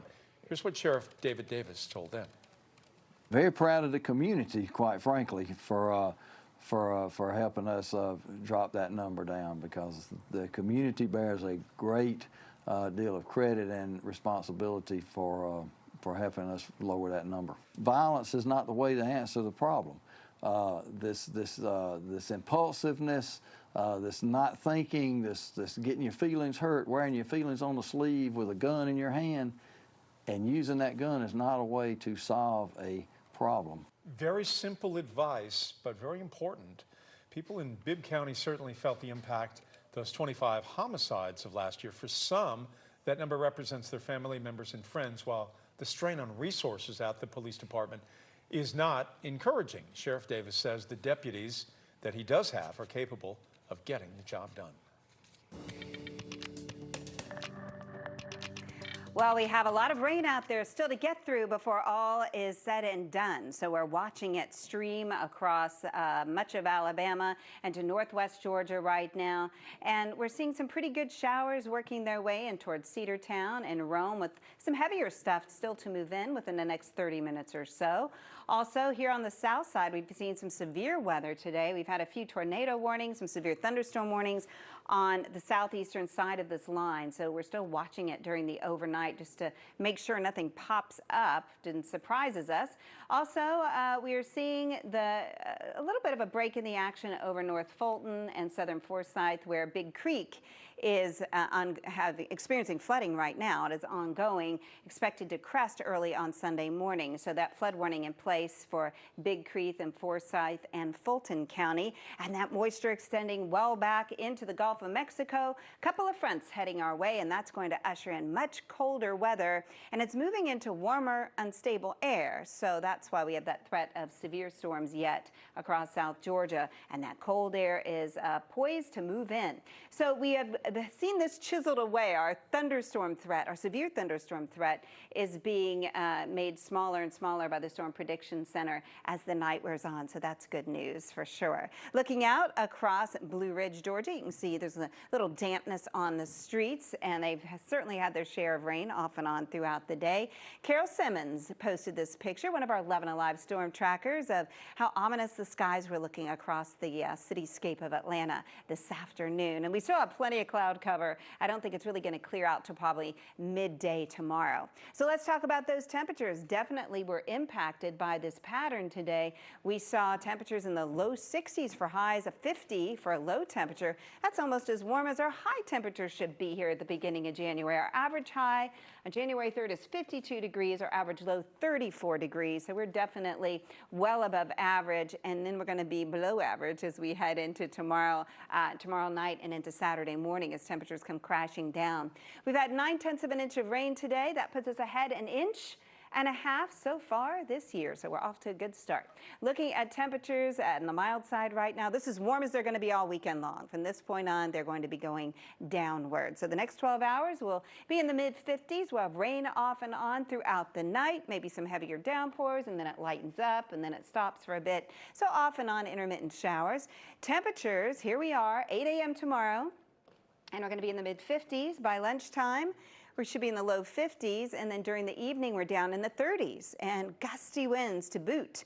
So it is going to feel mighty chilly Sunday morning. Temperatures will be right around freezing, and that wind chill factor will be below freezing Saturday night and into early Sunday. So it is going to be a very cold night Saturday night into early Sunday. Showers moving through as we head into the overnight hours. We'll end up seeing things start to taper off by midday, and then there may be enough moisture here on the backside, wraparound moisture as the cold air moves in, to see some of those flakes flying. So we'll be watching for that potential as we head into tomorrow afternoon and evening, extending as far south perhaps as Cherokee County. So a half an inch above about 2,000 feet, and cold and windy conditions for just about everyone across North Georgia. It'll be breezy during the day tomorrow on our Saturday. Temperatures will be falling throughout the day, starting out in the mid-50s, ending up in the mid-40s by dinner time. Things will be drier, colder on Sunday for sure. A nice Monday in store with a 10 on the wazometer, more showers on Tuesday, and then it's looking pretty good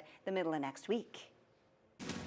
It's time for Friday's edition of the AC, your one-stop shop for all things entertainment in Georgia. And Michael B. Jordan's original Netflix series, Raising Dion, is getting a second season with even more episodes coming to your screens. The first season was based in Atlanta, and it was shot throughout the summer and fall of 2018. The show is based on a single mother played by actress Alicia Wainwright, who must hide her young son's superpowers. There's no word, though, on when production will take place in Atlanta just yet. And is rapper Ludacris ditching Atlanta for Ghana? Well, no, not really, but he is getting in touch with his African roots. He recently shared his weeks-long trip to the West African nation, and we asked his mom if he'll soon become a permanent resident there, and she said no.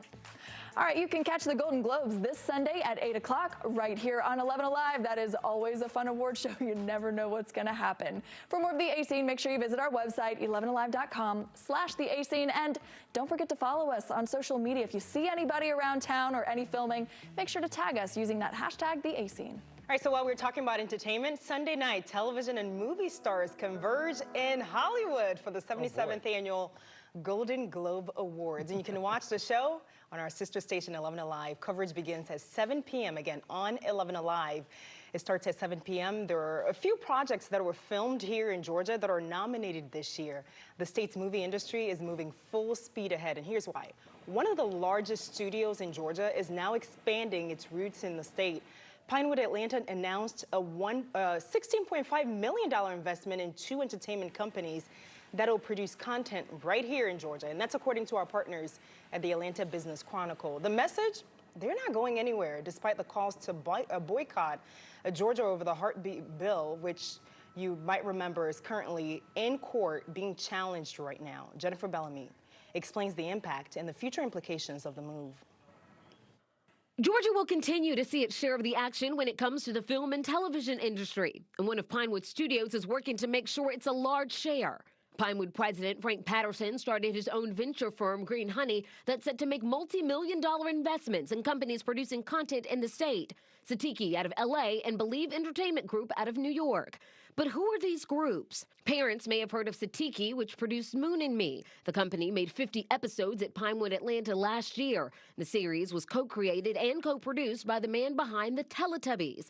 Believe Entertainment Group earned an Academy Award and an Emmy last year for Kobe Bryant's Dear Basketball. The 2 companies will base their productions out of Pinewood Atlanta Studios in Fayette County. And that's not all. Green Honey plans to raise $60 million this year to invest in 3 other production companies in entertainment technology technology firms, all to increase film and television production in Georgia. The changes will continue this year with a relaunch of Pinewood Atlanta under a new name sometime in the middle of 2020. Oh, and there's more. Pinewood also says it'll work to increase the number of entertainment-related companies from 49 already located at its studios. Their CEO says he believes in Georgia and in the film industry here. The 11Alive A-Scene crew is busy gathering the latest on Hollywood projects happening right here in Georgia. Head over to 11alive.com/theA-Scene to see what's filming here, who's in town, and how to become an A-Scene insider. Coming up next, new details about a notorious serial killer's rampage across America, one that includes the murder of a father and a daughter here in our state.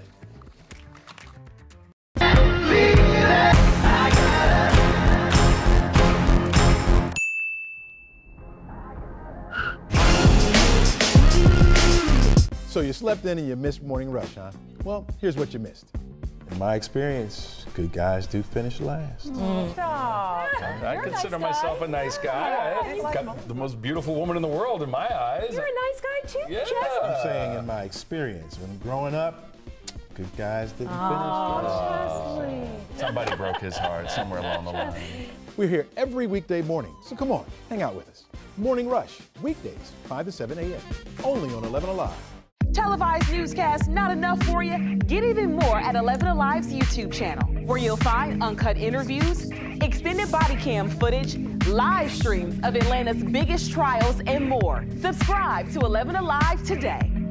You didn't get my text? The whole crew got together for coffee this morning. I'm learning the taste of water because I'm sugary. Yeah. Right. About that. Reward would be Slimming down. Okay. Yes, yeah, okay. a little water in my yes. cup. And beautiful skin.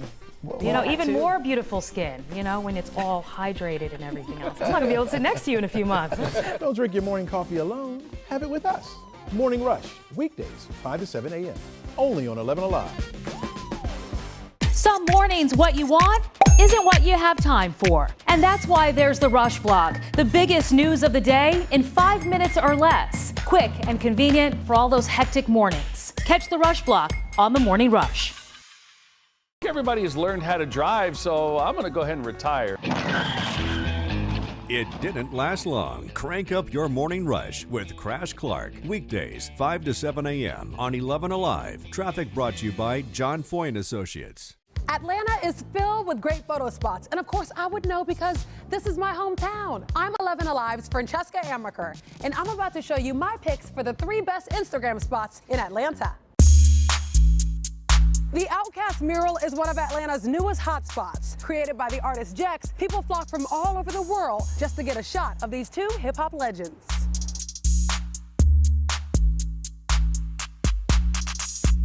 News of the mural went viral when Big Boy himself gave a shout out on Instagram. You can find it tucked away in a back parking lot in Little Five Point. In the summer and fall of 1974, Paul John Knowles killed at least 18 people, and he reportedly recorded the details of each of those murders on tape. 45 years later, the search for what happened to those tapes takes us inside the mind of a serial killer. I didn't think he was a Casanova killer. I just thought he was a murderer. He'd murdered and raped both men and women in Florida, Georgia, Ohio, Nevada, Texas, Virginia, and Connecticut. And he'd talked about it all on tape. Knowles contended that he killed 33 or 35 people, and he didn't know for sure which. We were able to document 18. He wanted, when he died, that his crimes be made known and the proceeds would go to his mother. It's his confession. He's describing what he did, who he killed, where he killed them. There's 14 on the tape. There's 2 in Millersville, Georgia, and the civilian with the police officer. That's what makes the 18. And it became evidence of the grand jury, and it never left the grand jury. But no one ever got to hear the tape. It doesn't exist. It may physically exist, but it's not playable. The court had them, and it seemed like to me they had a flood in the basement somewhere, or water got in there and damaged it. I would love to have listened to them to try to understand why he did what he did. You don't kill 16, 17, 18, 29, 30, 35 people. You just don't do it. I'm almost certain there are other victims out there that are related to his activity. The original confession tapes vanished, but hearing from the Casanova killer himself may be the only way to know. A court-appointed psychologist spoke with Knowles, revealing what goes on inside the mind of a killer. And for the first time ever, you can hear the killer in his own words. Make sure you download the 11Alive app and watch the Casanova killer to hear what Knowles had to say. Coming up, a hero cop kicked off the force. If they're doing this to me, what else are they getting away with? He saved a life, and they took his badge. It shows that they don't care. They don't care. Why is his diagnosis nearly identical to other Atlanta police officers also found unfit for duty? That's just cruel. A reveal investigation coming up on Primetime on the WATL. When we used to watch shows and they cliffhangers. would, you know, they would wait the next week. You're, oh, what's going to happen to the $6 million man? He was hanging with his one bionic arm. Morning Rush, weekdays 5 to 7 a.m. only on 11Alive. Atlanta. Almost 6 million people call the Metro home. But what makes this place so great? I'm 11Alive's Chesley McNeil. I'm going to give you 3 reasons why Atlanta is the best city in America. Come on, man. It's the heart of the South. And it's one of the most diverse cities around. People from all walks of life have come here and made it home. From different backgrounds, languages, and religions. And who can forget about the food? They all make this a cultural melting pot, full of great people and Southern hospitality. Atlanta's rich history is unmatched, known as the cradle of the civil rights movement for good reason. Dr. Martin Luther King Jr., Andrew Young, John Lewis, they all fought in the struggle for equal rights right here. Businesses on Sweet Auburn Avenue, local black churches, and college students from Atlanta all helped shape the future of America. Once an Olympic city, Atlanta's home to the best sports scene across the nation. Hey look, the South has something to say. You won't find more passionate fans anywhere. From the Atlanta Braves home run king, my man Hank Aaron, to the human highlight film Hawks Dominique Wilkins, some of the greatest athletes have come through Atlanta. We're talking the Falcons, the Braves, the Hawks, the MLS champs, Atlanta United. This city has something for every kind of sports fan. So what do you think? Is Atlanta the best city in America? Connect with us. Use Facebook or Instagram and tell us why this city's got it going on. And then watch us every weekday morning from 5 to 7 on The Morning Rush on 11Alive.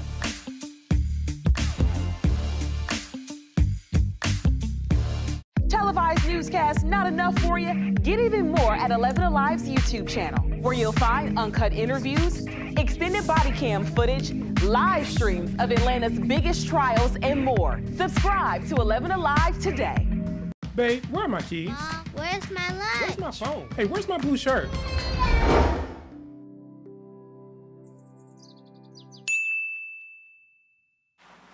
Where's my pen? Have you seen it? Everybody has learned how to drive, so I'm going to go ahead and retire. It didn't last long. Crank up your morning rush with Crash Clark. Weekdays, 5 to 7 a.m. on 11Alive. Traffic brought to you by John Foy & Associates. I woke up at 2 in the morning to be here. Where were you? Once you allow it, right, then it sets you up for the entire week where you just have lost it. Like on a Sunday, it's like, oh, let's just order some Chinese food. And of course, you wind up eating tons of that. And then on Monday, you're like, well, I got leftovers. I can't let it go to waste. Auntie wants to give you a plate to take home from the barbecue. Auntie. No. Auntie, don't invite me to the barbecue. I'm going to be looking for you next time. So use the hashtag and let us know you're hanging out with us. Morning Rush, weekdays, 5 to 7 a.m. Only on 11Alive. Hello, welcome to The Reveal in Primetime. I'm Chief Investigator Brendan Keefe. A hero cop kicked off the Atlanta police force. The city says he's psychologically unfit. But The Reveal discovered other Atlanta officers were stripped of their badges and guns with nearly identical diagnoses. A wild and dangerous night in Fulton County. The kidnapping victim's sons were receiving text messages demanding the ransom money. They took a picture of me with my head covered up and I was bloody. A $100,000 ransom. Atlanta police got involved. They chased the suspect for less than a mile before before they crashed the silver Ford SUV in the parking lot. The men scattered. One of them was shot by Atlanta police in the leg. The guy turned around, he had a gun drawn. I fired 2 shots. You end up staring down the barrel of a gun and discharging it at me. So they shot at you? Yeah. That's the only thing you hear, and it goes in slow motion. The shot fired at Officer Larry Lobianco missed. The car window behind him shattered. And Lobianco was chasing him on foot. I heard a gunshot. You're fired upon, you return fire. A lot of young officers would have emptied their magazines. Yeah, I fired 1 shot. Shot fired. I saw that the perp was shot in the leg and he was bleeding heavily. It was in the thigh. It looked like it was right where the femoral artery would be because he was bleeding a lot. And Bianco took his radio off and he took his cord and he tied it and twisted it like a tourniquet above the wound and stopped the bleeding. This man tried to kill you, didn't he? Correct. This man shot at you. You returned fire, and then you end up saving his life. In my opinion, he saved that guy's life because he was bleeding a lot, and he stopped the bleeding with his radio. Wow. He did, in my opinion. Cord. Yeah. Wow. So in my opinion, I think he saved his life. If you're shot in an artery, a tourniquet's not really going to do anything. You actually have to go in there and plug it. I plugged it with my thumb. You stuck your finger into the man's thigh and held his femoral artery closed. Correct. Until EMTs arrived. Yeah. I had to pry his hands off of the radio that he took, his shoulder mic, to wrap the tourniquet. Yeah, he wouldn't let go because he was so freaked out. Kidnapper Terenzio McCurdy was given life in prison. Hey, is that her? Sarah, come on, go. Help me. The kidnapping victim, Deborah Patrick, was given her freedom. Oh, our job is to prevent loss of life. I mean, that's what we took our oath for. You don't want to hurt anybody. But if you have to, you will. Did you seek help after the shooting? Definitely. Therapy helped Lobianco thrive as an officer. The hero was promoted to an elite anti-gang unit and earned top reviews. But arguments with supervisors resulted in transfers, even while he was receiving praise for his composure directly from the chief of police. Lobianco's days in uniform were numbered shortly after he wrote this to his bosses. I'm very disappointed with some of the officers in this zone, as well as some of the sergeants. It seems like when you try to do the right thing, you get shot down. What was it like when they took your badge, took your gun, and said, you're not an Atlanta police officer anymore? Literally the worst moment in my entire life. Internal Atlanta police documents show Lobianco's lieutenant began building a file on him. Immediately after, Internal Affairs said there was a lack of documentation to relieve the officer of duty. Within days, the lieutenant accused Lobianco of sexually harassing his male sergeant, though the sergeant did not feel harassed, nor that there was any sexual intent behind his way of trying to connect. And there was an alleged hit list of people who betrayed Lobianco. But in the same sentence, the lieutenant wrote there was no evidence to support such a claim. If you look at the reason why I was relieved of duty, I mean, it's saying I'm mentally incompetent. This is the final report issued by the psychologist hired by the city.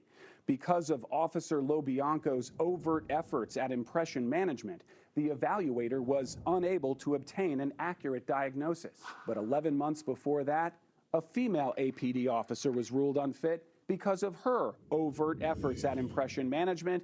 The evaluator was unable to obtain a diagnosis. And 4 months before that, another APD officer with overt efforts at impression management, and again, the evaluator unable to obtain a diagnosis. There's one more thing that all 3 police officers had in common. The city sent all 3 cops to the same outside psychologist. Dr. Ifateo Ojalade refused to speak with us. Her report shows the city supplied records critical of the officer before she ever met Lobianco. Observations by her office staff were used against him. Lobianco was described as watching other clients in the lobby as if he were evaluating them as suspects for a non-existent crime. Were you doing that? No. I mean, what does that look like? I don't think there's a word for what that looks like. LoBianco had to fight to see the psych report that said he needed help. We will not release a copy of the report to Officer LoBianco because of concerns that the report may be harmful to his mental health, the city attorney wrote. LoBianco was fired, unfired, then reassigned, all before he was told what the city thought was wrong with him. It's just horrible. I mean, how do you do that to an officer, a decorated officer? Just cut him off. 2 veteran psychologists who evaluated Officer LoBianco cleared him to return to full duty and sharply criticized Dr. Ojalade's methods. One wrote, "The initial fitness for duty done by APD psychologists is one of the worst I have ever seen." Right after we asked city officials why they kept sending officers to an outside psychologist who is unable to form a diagnosis, Dr. Ojalade deleted her social media accounts and put up a copyright warning over her practice's website. The effect of this kind of a ruling by a single individual is... She destroyed my life. If it were true, why just cast you aside? If you were shot in the line of duty, they'd be at your bedside. Yeah. But if they think or allege you've got a psychological issue, you're just thrown to the side, discarded. What kind of leadership is that? What kind of person are you? That's just cruel.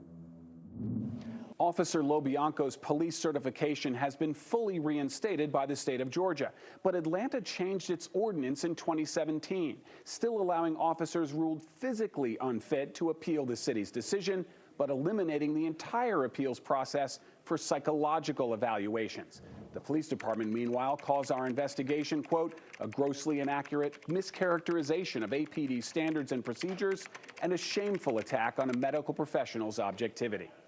You can see more in-depth investigations like this one by going to our website, 11alive.com. And don't forget to watch The Reveal, the only local investigative show in the nation. It airs Sundays at 6 on our sister station, 11 Alive. Well, your 11 Alive storm tracker is still tracking the rain. It keeps on coming, and it will continue overnight as well. And you can see a little heavier rain now working its way towards Cedartown.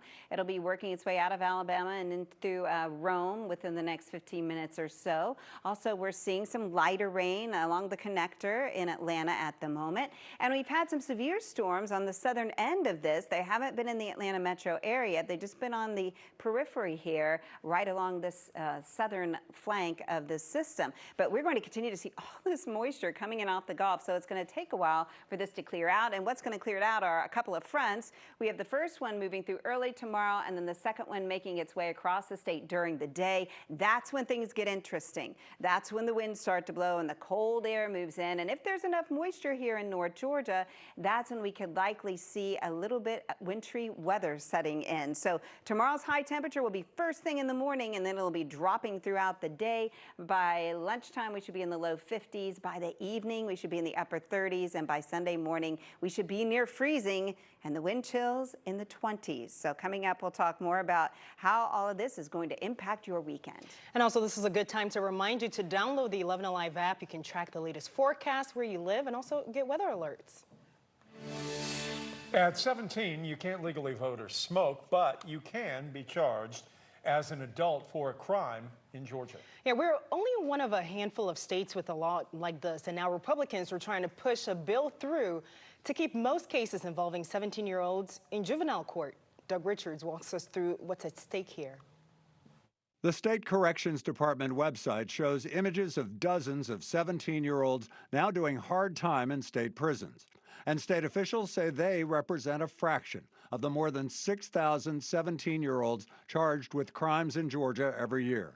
Advocates say 17 is too young to routinely face the adult criminal court system. They want to raise the age from 17 to 18, sending most cases against 17-year-olds to juvenile court instead. The concept in juvenile court is rehabilitation. The concept in adult court is more retribution. The brain continues to develop until a kid is about 25 years old. Polly McKinnon is among those arguing 17 is too young for adult justice. And why historically people make jokes about teenage behavior and kids are a little bit unpredictable. That's because their brains are developing. The bill would give prosecutors leeway to try 17-year-olds and even younger for a list of serious crimes in adult court. In a state that has long embraced toughness against criminals, the bill's sponsor says sending thousands of now adult cases to juvenile court can be a tough sell. Well, there's just a lot of inertia in government. This is a significant change in our policy. But Republican Mandy Ballinger thinks it would advance the cause of guiding 17-year-olds away from criminal tendencies. Recidivism actually decreases significantly over time if they're adjudicated in juvenile court. State Representative Mandy Ballinger, the bill's sponsor, says Georgia is one of only 3 states that still routinely send 17-year-olds into the adult court system, and the other 47 states have laws on the books to do it at 18. So 1 minute, this man was delivering Christmas presents, and then the next minute, he became a victim of a hit-and-run accident. Coming up, the man's fight to recover as police search for the person responsible.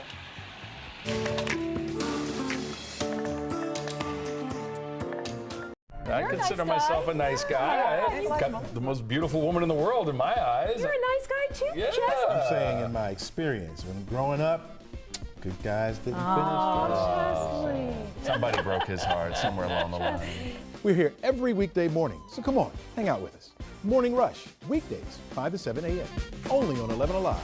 Televised newscast not enough for you? Get even more at 11Alive's YouTube channel, where you'll find uncut interviews, extended body cam footage, live streams of Atlanta's biggest trials, and more. Subscribe to 11Alive today.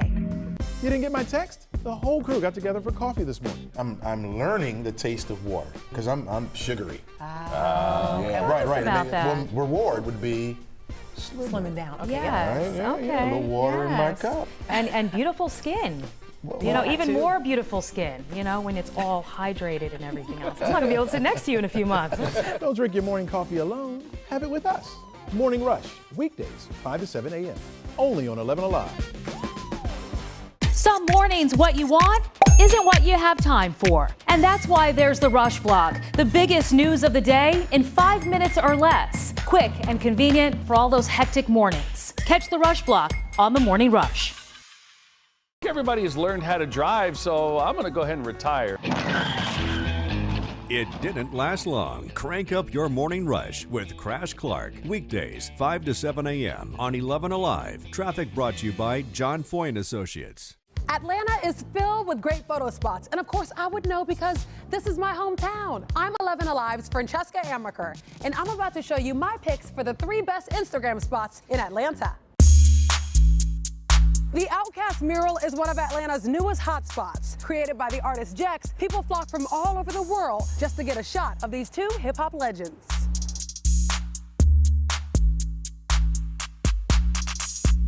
News of the mural went viral when Big Boy himself gave a shout out on Instagram. You can find it tucked away in a back parking lot in Little 5 Points. An Atlanta icon, ever-changing, always interesting. The Krog Street Tunnel is full of artwork from some pretty eclectic Atlanta artists. Yeah, all we feel is good vibe with it, it's a good time. We don't worry about the hate, we just pass it to the side. There's graffiti, community messages, concert announcements. You really never know what you're gonna get here, and that's what makes it so special. You can find it between Cabbagetown and Inman Park. If you've never checked it out, it's a must-see.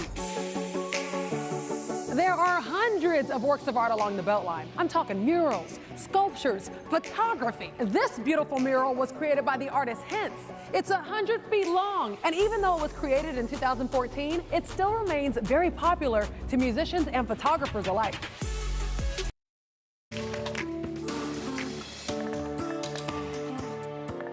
An Atlanta man knocked off his bicycle during a hit-and-run crash has now delivered the presents before the Christmas holiday, and now he doesn't know when he's going to be able to walk again. Yeah, and East Point police are now looking for help in solving this crime.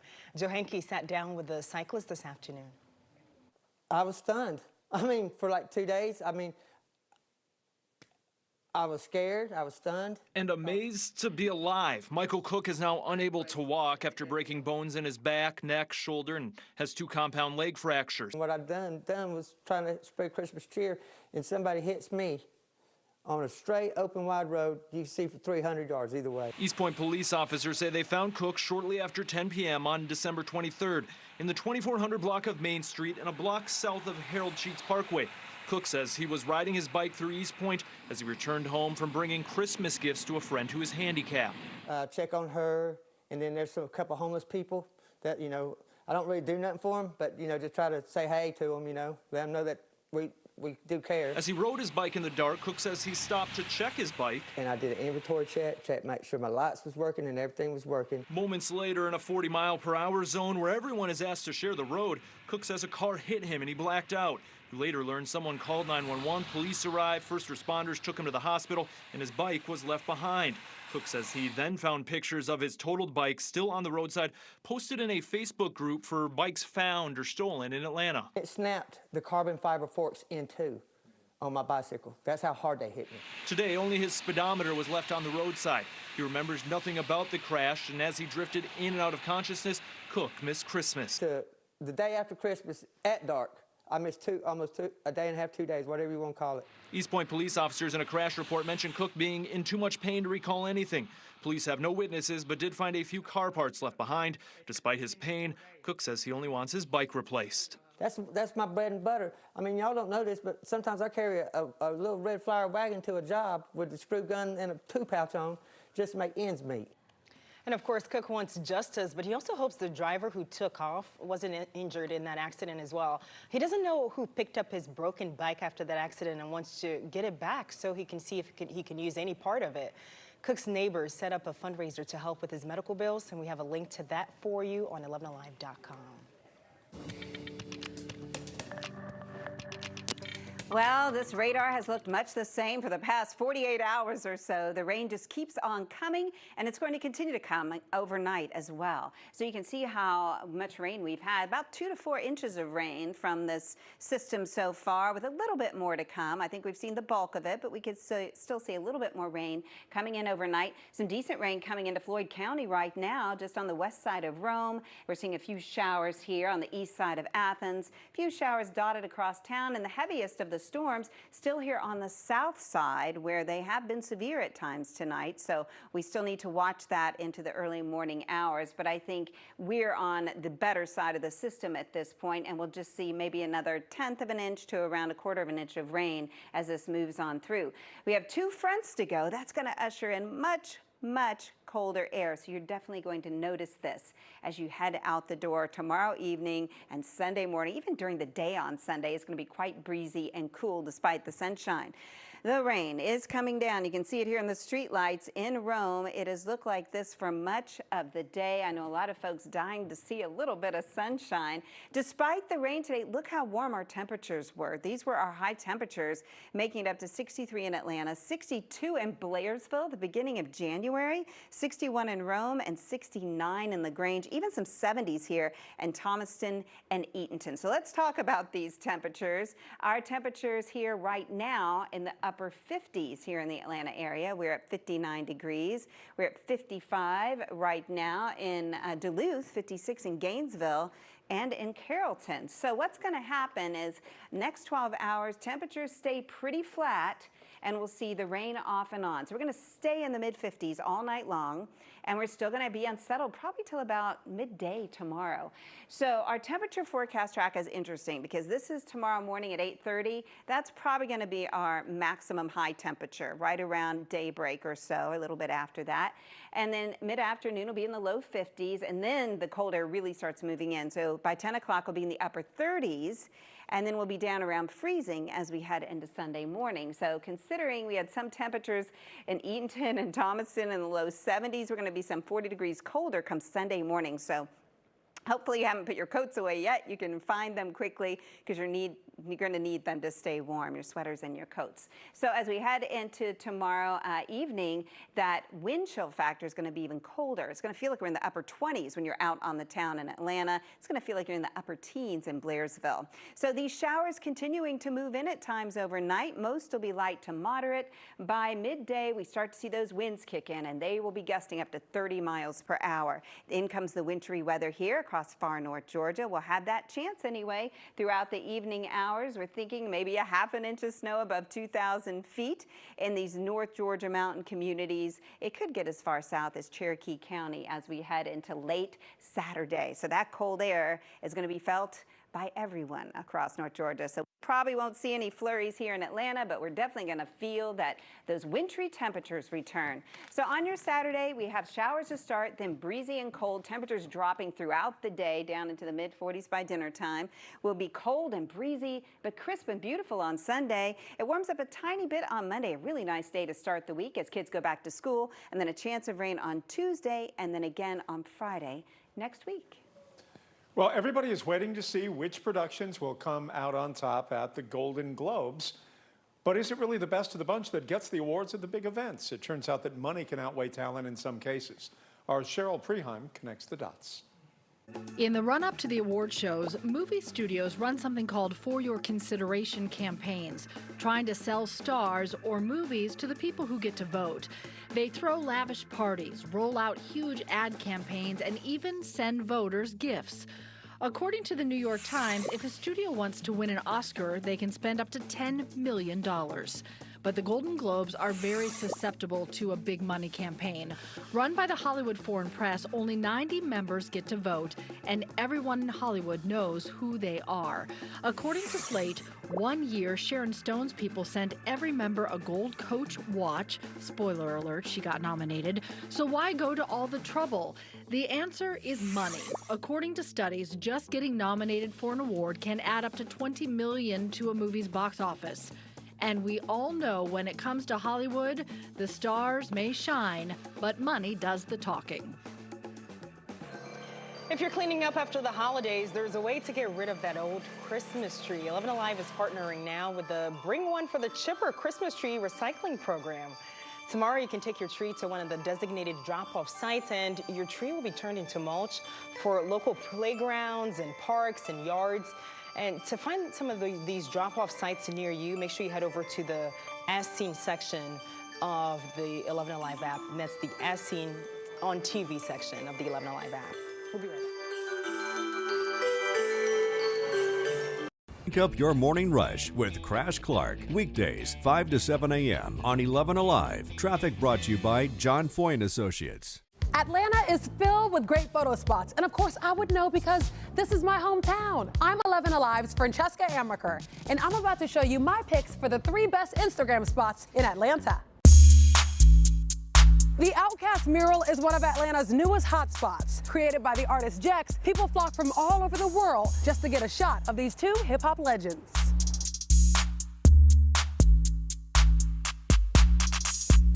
News of the mural went viral when Big Boy himself gave a shout out on Instagram.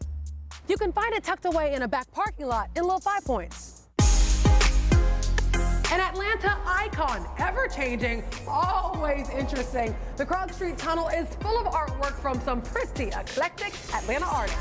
Yeah, all we feel is good vibe with it. It's a good time. We don't worry about the hate. We just pass it to the side. There's graffiti, community messages, concert announcements. You really never know what you're gonna get here, and that's what makes it so special. You can find it between Cabbagetown and Inman Park. If you've never checked it out, it's a must-see.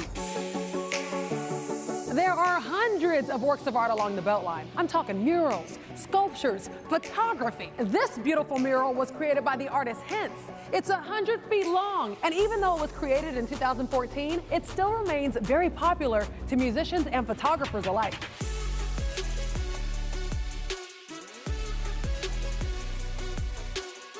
You can find it on the East Side Trail under Virginia Avenue. So let me know what you think. It doesn't have to be street art. Maybe your favorite spot is down the street from your home or a great view. Connect with me on Facebook and Instagram and share your favorite Instagram spots in Atlanta. And come hang out with me on Morning Rush, weekdays 5 to 7 a.m. on 11Alive. Televised newscasts not enough for you? Get even more at 11Alive's YouTube channel, where you'll find uncut interviews, extended body cam footage, live streams of Atlanta's biggest trials, and more. Subscribe to 11Alive today. I haven't seen you in a while. Where you been?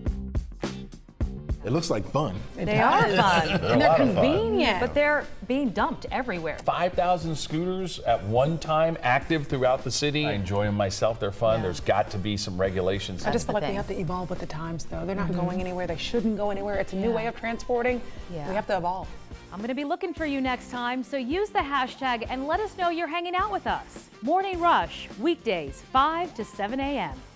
You see them all day, every day. Headlines, stats, and numbers, but without context, they're just clickbait. So let's add some perspective. The 3 most interesting numbers of the day, what they mean, and why they're important. News and numbers on Up Late. The fun is over. It's back to school next week for most kids across Metro Atlanta. And the city of East Point wanted to get both kids and parents prepared for the end of winter break. As a parent, I got to tell you, I'm ready for the end. I know all parents are ready. Go back to school, Sonny. Go back to school. Back to School 2.0 is an initiative created by East Point's mayor, Deanna Holiday Ingram, to offer a bit of recharge to any parent or student who may be suffering from the back-to-school blues. Well, the motivation behind this program was to help bridge the gap in the lack of school supplies due to funding or other financial obstacles that are happening in people's homes. Well, the city started taking donations even before Christmas. If you think about it, when school opens up in August, you hear everybody in the world saying, book bags, book bags, book bags. You don't hear anything at Christmas time. And a lot of times by this time, the book bags are worn out, torn up. One real need that I learned of is that our classroom teachers at the elementary school level are digging into their own pockets and sacrificing to make sure that the students have some supplies that they need, the tools that they need to be successful. And so this is an amazing way to bridge that gap and be able to help ensure that they have the tools that they need to be successful throughout the school year. So the group held a special refresh assembly meeting last night for the public and volunteers to divvy up the donations between the 12 different locations that were involved in this. The 100 black men do a lot of great work in Atlanta, have for generations. Oh, well, the rain keeps coming and coming, and it looks like it'll finally taper off early tomorrow, and then we'll get cold and blustery for the rest of the weekend, and a very nice start as the kids go back to school. All right, we have a lot more news coming your way right here on the Big 36, where news is king. We'll see you straight ahead. Have come through Atlanta. We're talking the Falcons, the Braves, the Hawks, the MLS champs, Atlanta United. This city has something for every kind of sports fan. So what do you think? Is Atlanta the best city in America? Connect with us. Use Facebook or Instagram and tell us why this city's got it going on. And then watch us every weekday morning from 5 to 7 on the Morning Rush on 11Alive.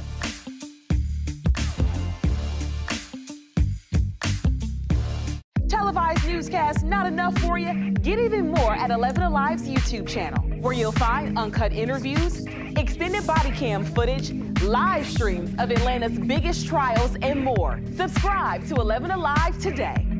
Babe, where are my keys? Where's my lunch? Where's my phone? Hey, where's my blue shirt?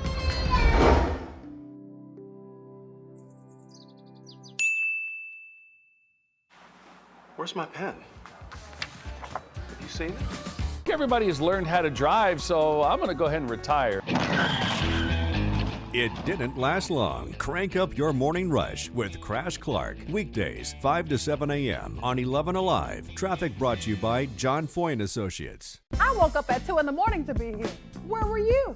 Once you allow it, right, then it sets you up for the entire week where you just have lost it. Like on a Sunday, it's like, oh, let's just order some Chinese food. And of course, you wind up eating tons of that. And then on Monday, you're like, well, I got leftovers. I can't let it go to waste. Auntie wants to give you a plate to take home from the barbecue. Auntie. No. Auntie, don't invite me to the barbecue. I'm going to be looking for you next time, so use the hashtag and let us know you're hanging out with us. Morning Rush, weekdays 5 to 7 a.m. only on 11Alive. The 11Alive app is your go-to source for all things Atlanta. You hear what happened today? I'll tell you all about it. Breaking news the moment it happens. The boil water advisory. Hyper-local, accurate weather alert. You may want to grab that sweater, maybe even a coat. More stories to uncover. More videos to discover. He did it his way. Personalized for you. And that's what makes it so special. The 11Alive app. Available now in the App Store. Hey, I got the ways to go. I got moves to make, homie, but I stay in the flow. See, I just do what I say I'm gonna do.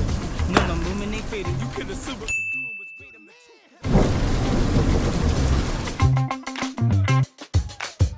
Oh, and so I was saying, there is always something filming here in Atlanta. From movies to TV shows, you name it. And so the A scene keeps up with all of it for you. Casting calls, which big celebrities are in town, what's filming, and if it's in your neighborhood. It's like an inside scoop. Oh, nice. But you know, I really wish you would have told us we were filming this. Today, Ooh, did I not text you? All right. Ah, it's in my drafts. That's my bad.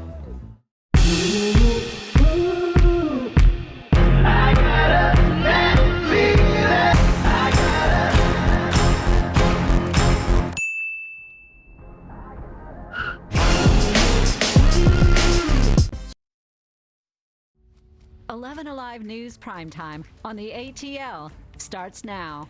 The Atlanta Police Department puts a stop to all police chases, at least for now. Why the police chief says it's been weighing on him for a while. And when should a teenager be considered an adult? What is the demarcation? The push to change the law with thousands of 17-year-olds locked up in state prisons.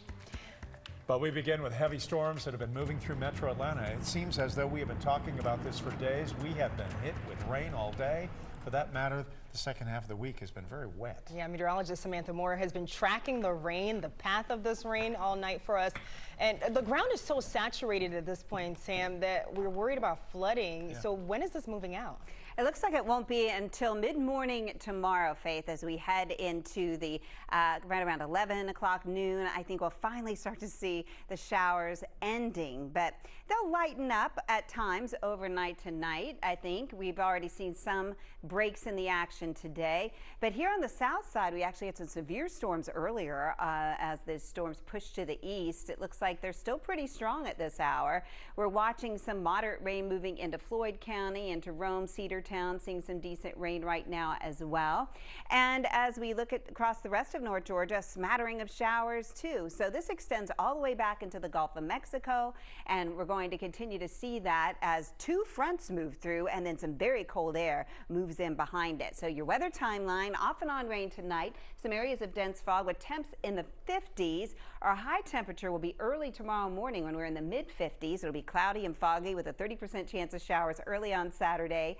And then as we head into Saturday night, temperatures will be dropping. Winds will be gusting up to 30 miles per hour, and we may see a wintry mix in North Georgia. And that leads us to Sunday, when it's going to feel like we're in the upper 20s with those winds gusting to 25 miles per hour, but the return of sunshine. So coming up, we'll talk more about the timing and how this will impact your weekend. And this is also a great time for you to download the 11Alive app. You can track the latest forecast, what's happening with this rain throughout the weekend, and also get live weather alerts on your phone. Iran has vowed forceful revenge against the United States, and the chief cybersecurity official in the United States warning everybody about Iran's cyber threat. They are strong on those fronts. And we know very well about Iran's cyber capabilities. Ryan Kruger joins us with the story. Ryan, we are talking about the hack of Atlanta, something we know very well. Yeah, it was the largest hack of a city in United States history. Federal investigators believe it was two Iranian nationals who were behind it, all part of a massive nationwide cyber crime spree. It began in March of 2018, the hack that brought a major city to a standstill. Faramar Savandi and Mohammad Mansouri, two Iranian nationals who, according to federal authorities, developed the SamSam ransomware. It struck cities and companies across the country, causing up to $32 million of damage. The defendants gained access to victims' computers by exploiting cybersecurity weaknesses. Friday, the chief cybersecurity official in the United States sent out a warning about Iranian hackers, saying they're after more than just data and money. So what would an Iranian cyber attack look like? One cyber expert told us the SamSam hack that crippled Atlanta wasn't exactly sophisticated, but instead relied on vulnerabilities in the city's system and too many people using the same passwords for everything. If one system got compromised and their password was gained there, then attackers will try and repeat using that password. Then it becomes a fairly trivial matter for an experienced cyber criminal to get into these networks. The threat of cyber attacks comes at a time when cyber companies complain there aren't enough cybersecurity workers across the country. Georgia is also home to the front lines in the cyber battle. The Army's Cyber Command is headquartered at Fort Gordon, just outside of Augusta. And because those two hackers live in Iran, it is likely that they will never be prosecuted in this case. Thousands of Iranians who live in Georgia are scared for their families back home tonight. Even though some of these people have been living here for decades now, they're telling our Caitlin Ross they worry about what might happen next. It's not just one country against another one country. It's going to be everybody involved.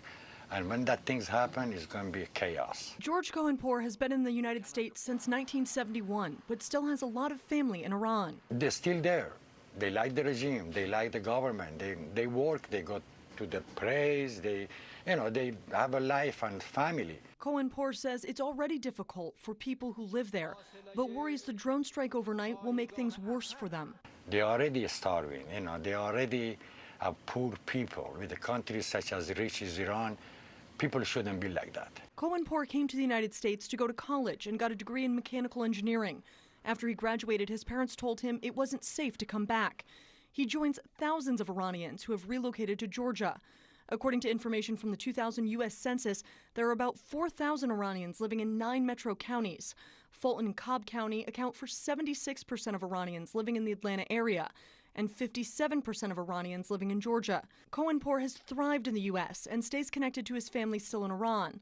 Despite conditions in the Middle East, Cohenpour says he supports the president's decision. I think President of America, Donald Trump, is doing what he's supposed to do.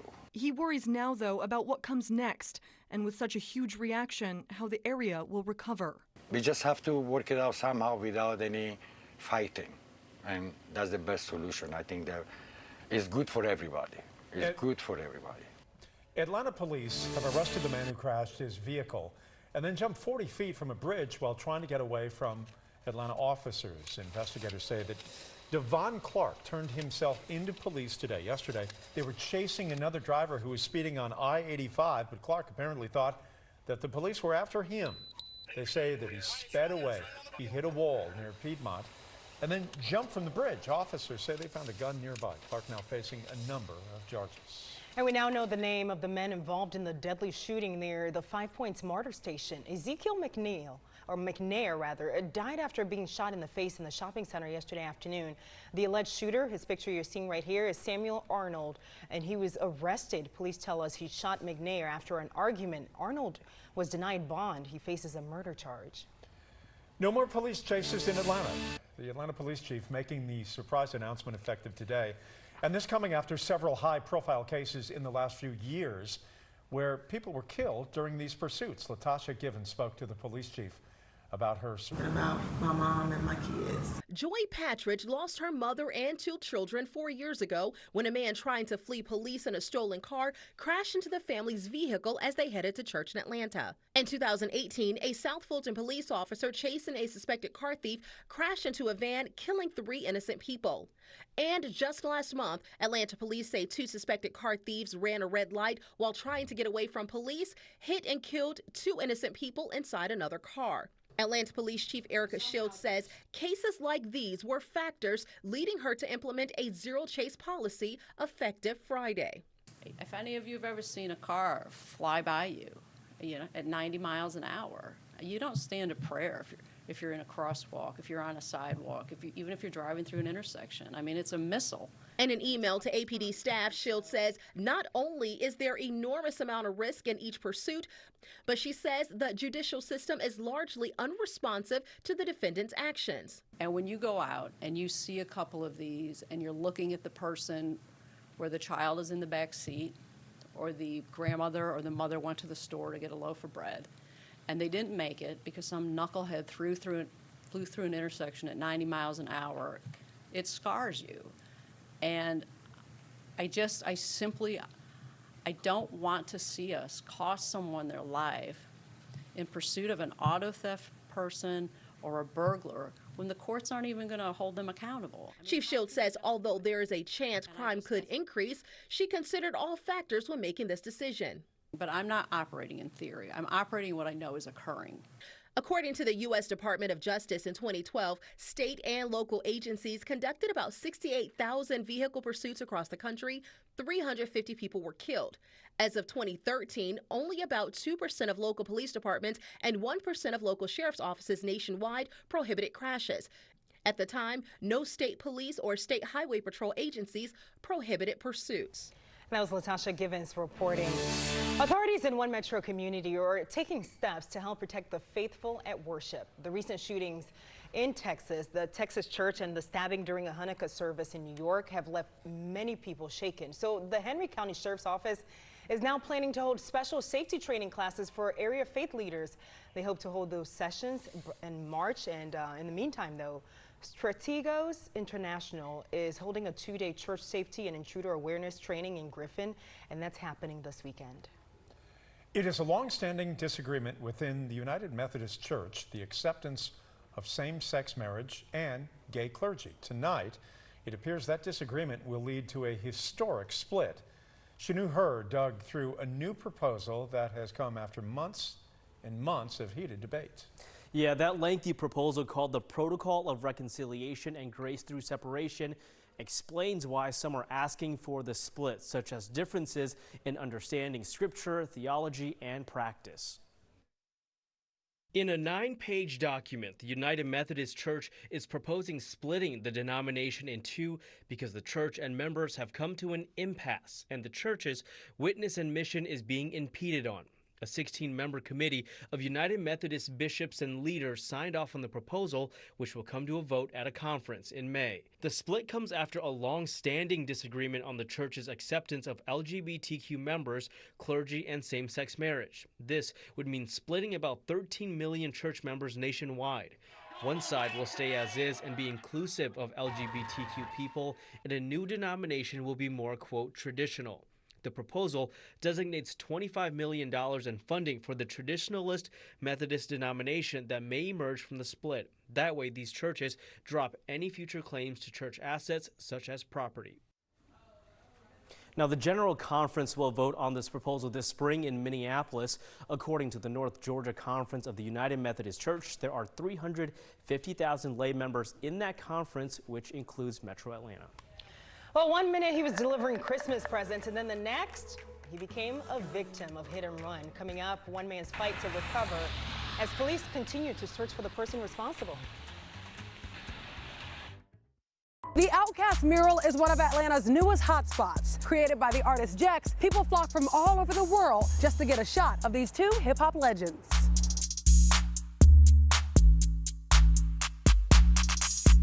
News of the mural went viral when Big Boy himself gave a shout out on Instagram. You can find it tucked away in a back parking lot in Little 5 Points. An Atlanta icon, ever-changing, always interesting. The Krog Street Tunnel is full of artwork from some pretty eclectic Atlanta artists.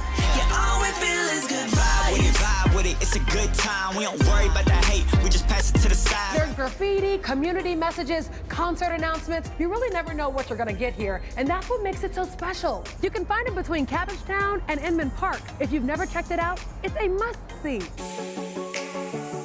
There are hundreds of works of art along the Beltline. I'm talking murals, sculptures, photography. This beautiful mural was created by the artist Hence. It's 100 feet long, and even though it was created in 2014, it still remains very popular to musicians and photographers alike.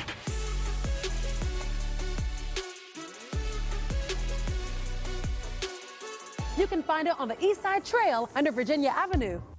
So let me know what you think. It doesn't have to be street art. Maybe your favorite spot is down the street from your home or a great view. Connect with me on Facebook and Instagram and share your favorite Instagram spots in Atlanta. And come hang out with me on Morning Rush, weekdays 5 to 7 a.m. on 11Alive. Televised newscasts not enough for you? Get even more at 11Alive's YouTube channel, where you'll find uncut interviews. An Atlanta man knocked off his bike during a hit-and-run crash as he delivered presents before the Christmas holiday. Now he doesn't know when he'll be able to walk again, and East Point police need your help solving the crime. Joe Henke talked to the cyclist this afternoon. I was stunned. I mean, for like 2 days, I was scared, I was stunned. And amazed to be alive. Michael Cook is now unable to walk after breaking bones in his back, neck, shoulder, and has 2 compound leg fractures. What I'd done was trying to spread Christmas cheer, and somebody hits me on a straight, open, wide road. You can see for 300 yards either way. East Point police officers say they found Cook shortly after 10 p.m. on December 23rd in the 2400 block of Main Street and a block south of Harold Sheets Parkway. Cook says he was riding his bike through East Point as he returned home from bringing Christmas gifts to a friend who is handicapped.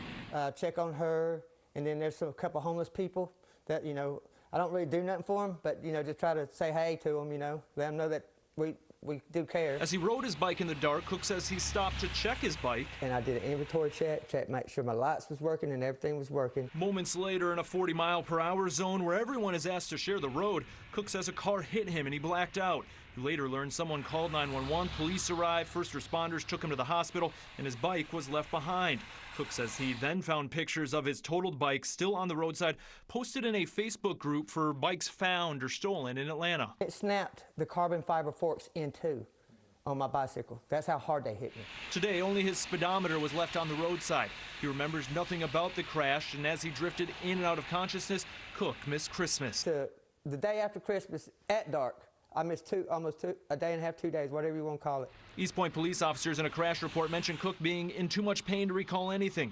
Police have no witnesses, but did find a few car parts left behind. Despite his pain, Cook says he only wants his bike replaced. That's my bread and butter. I mean, y'all don't know this, but sometimes I carry a little red flower wagon to a job with a screw gun and a 2-pouch on just to make ends meet. Meteorologist Samantha Moore has been very busy this week, and she has our weekend forecast. And we're hoping we have some good news.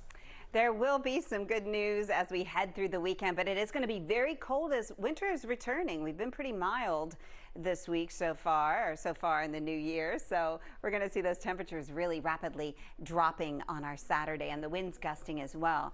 In the meantime, the showers moving from the southwest to the northeast. We've seen it here across South Georgia tonight with that strongest storms here on the south side. And here across northwest Georgia, more rain coming into Rome. It has been coming down pretty good the last couple of hours, and heavier stuff moving into Rome right now. A few showers here in North Fulton near Big Creek, where they have a flood warning in place until tomorrow morning. And also here now Swanee Creek in Gwinnett County and Swanee Elementary School. The area is behind it.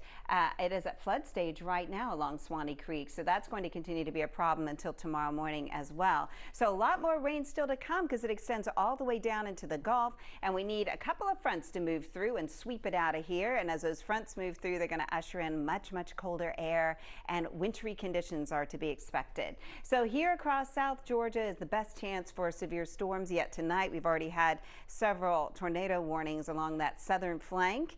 Fortunately, they have been out of our viewing area, but still some folks in South Georgia dealing with this tonight. We're looking at wet streets in Rome. Look at the rain. You can see it here in the lamplight. It is really coming down, and they're going to have to brace themselves after the rain for some very cold air to move in. In fact, we're going to see kind of an Arctic blast move in as we head into our Saturday night.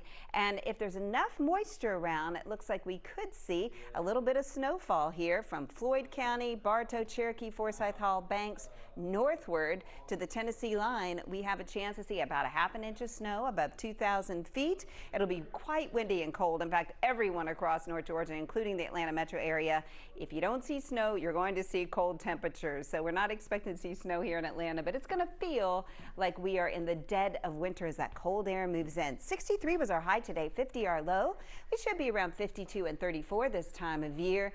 And 9/10 of an inch of rain so far puts us at about 1.5 inches ahead for the year so far. Mild temperatures now, mild overnight with the off and on rain in the mid-50s. And then as we head out the door tomorrow, temperatures are going to start to drop throughout the day, and they'll continue to drop all day long. We'll be in the upper 30s by late tomorrow night, and it'll be in the freezing zone come Sunday morning. So it is going to feel even colder than that when those winds blow. Overnight, we'll have those winds gusting up to 30 miles per hour. So there go the showers. They're going to continue to move through overnight. Most will be light to moderate, but there could be an isolated heavier downpour or thunderstorm embedded in this. This is going to continue through tomorrow morning. Tomorrow morning will be gray, cloudy, still some showers around. Right around lunchtime, we should start to see things start to thin out, some breaks in the clouds. And that's when the cold air moves in. And look at this. And there may be enough moisture left. Blairsville, Union County could see some of this wintry mix moving in late in the evening. Like we said, a ½ inch accumulation above 2,000 feet.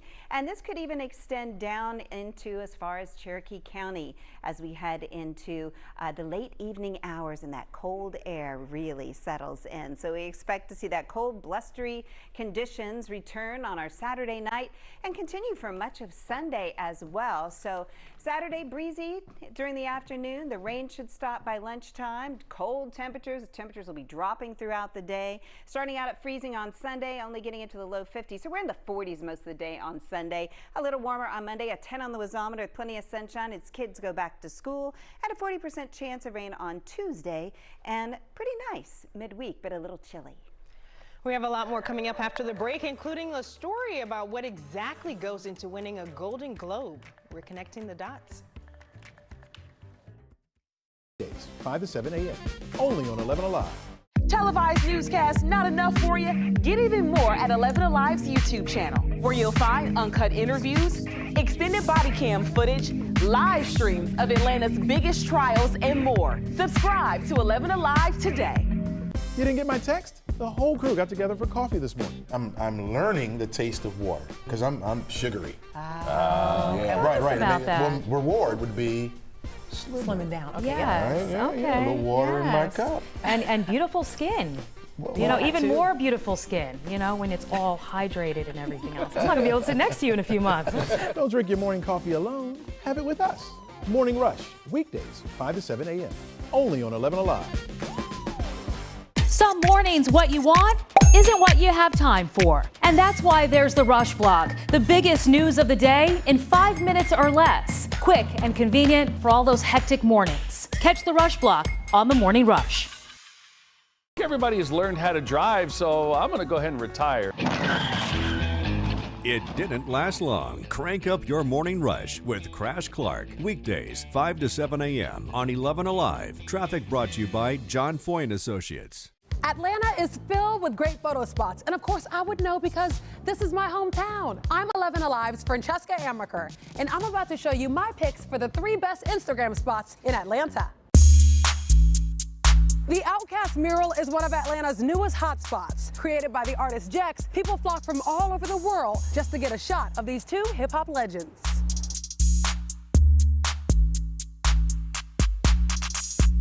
News of the mural went viral when Big Boy himself gave a shout out on Instagram. You can find it tucked away in a back parking lot in Little 5 Points.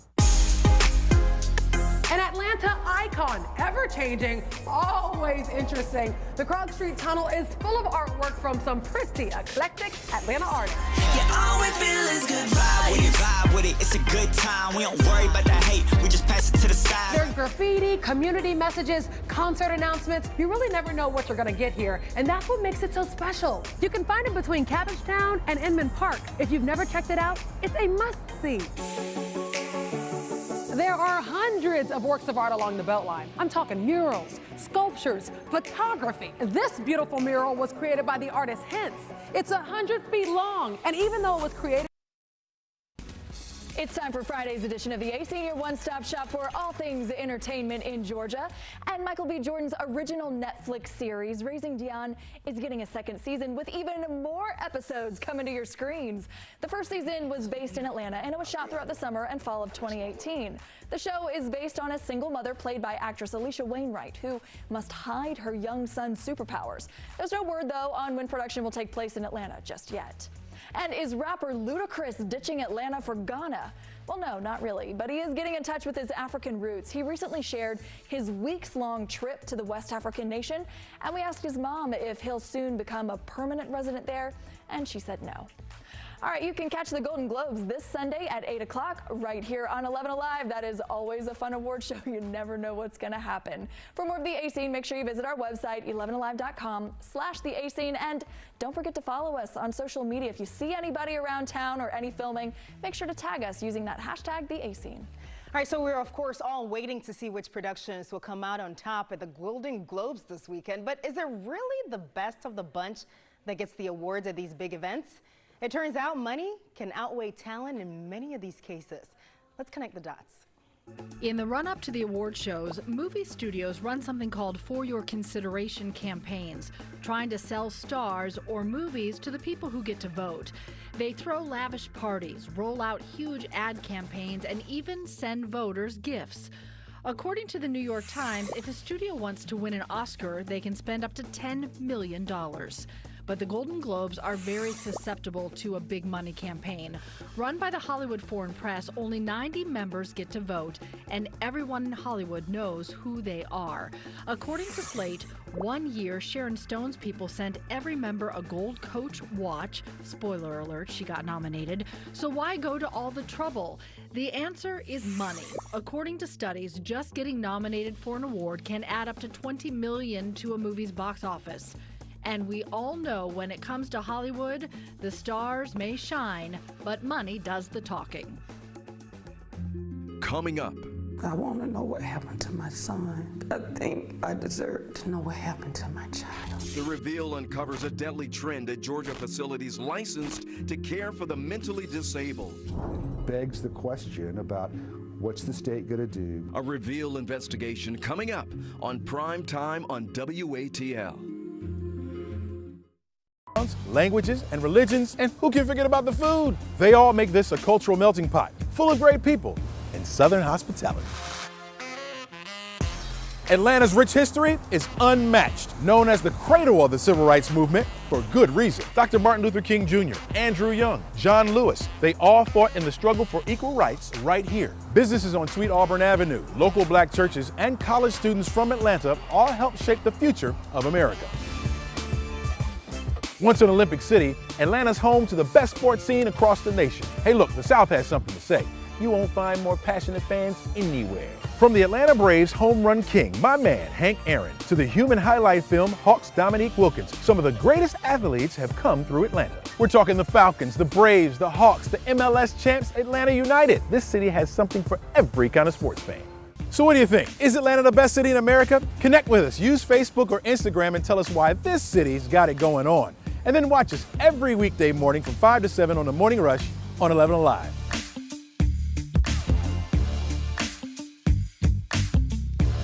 Televised newscasts not enough for you? Get even more at 11Alive's YouTube channel, where you'll find uncut interviews, extended body cam footage, live streams of Atlanta's biggest trials, and more. Subscribe to 11Alive today. Babe, where are my keys? Where's my lunch? Where's my phone? Hey, where's my blue shirt?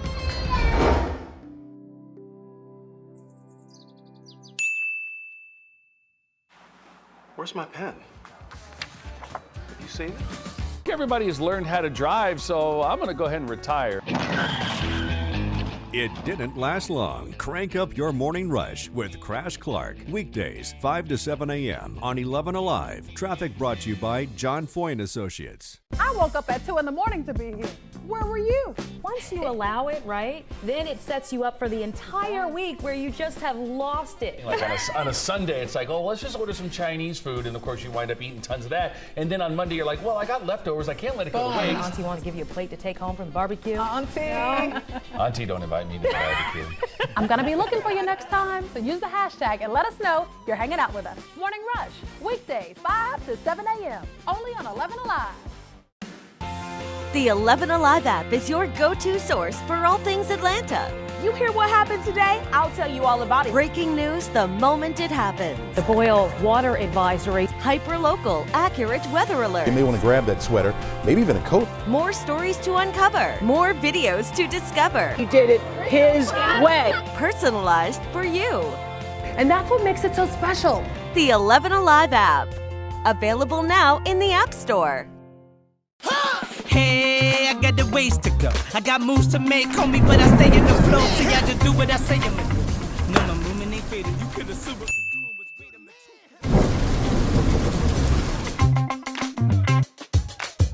Oh, and so I was saying, there is always something filming here in Atlanta, from movies to TV shows, you name it. And so the A Scene keeps up with all of it for you. Casting calls, which big celebrities are in town, what's filming, and if it's in your neighborhood. It's like an inside scoop. Oh, nice. But you know, I really wish you would have told us we were filming this today. Ooh, did I not text you? All right.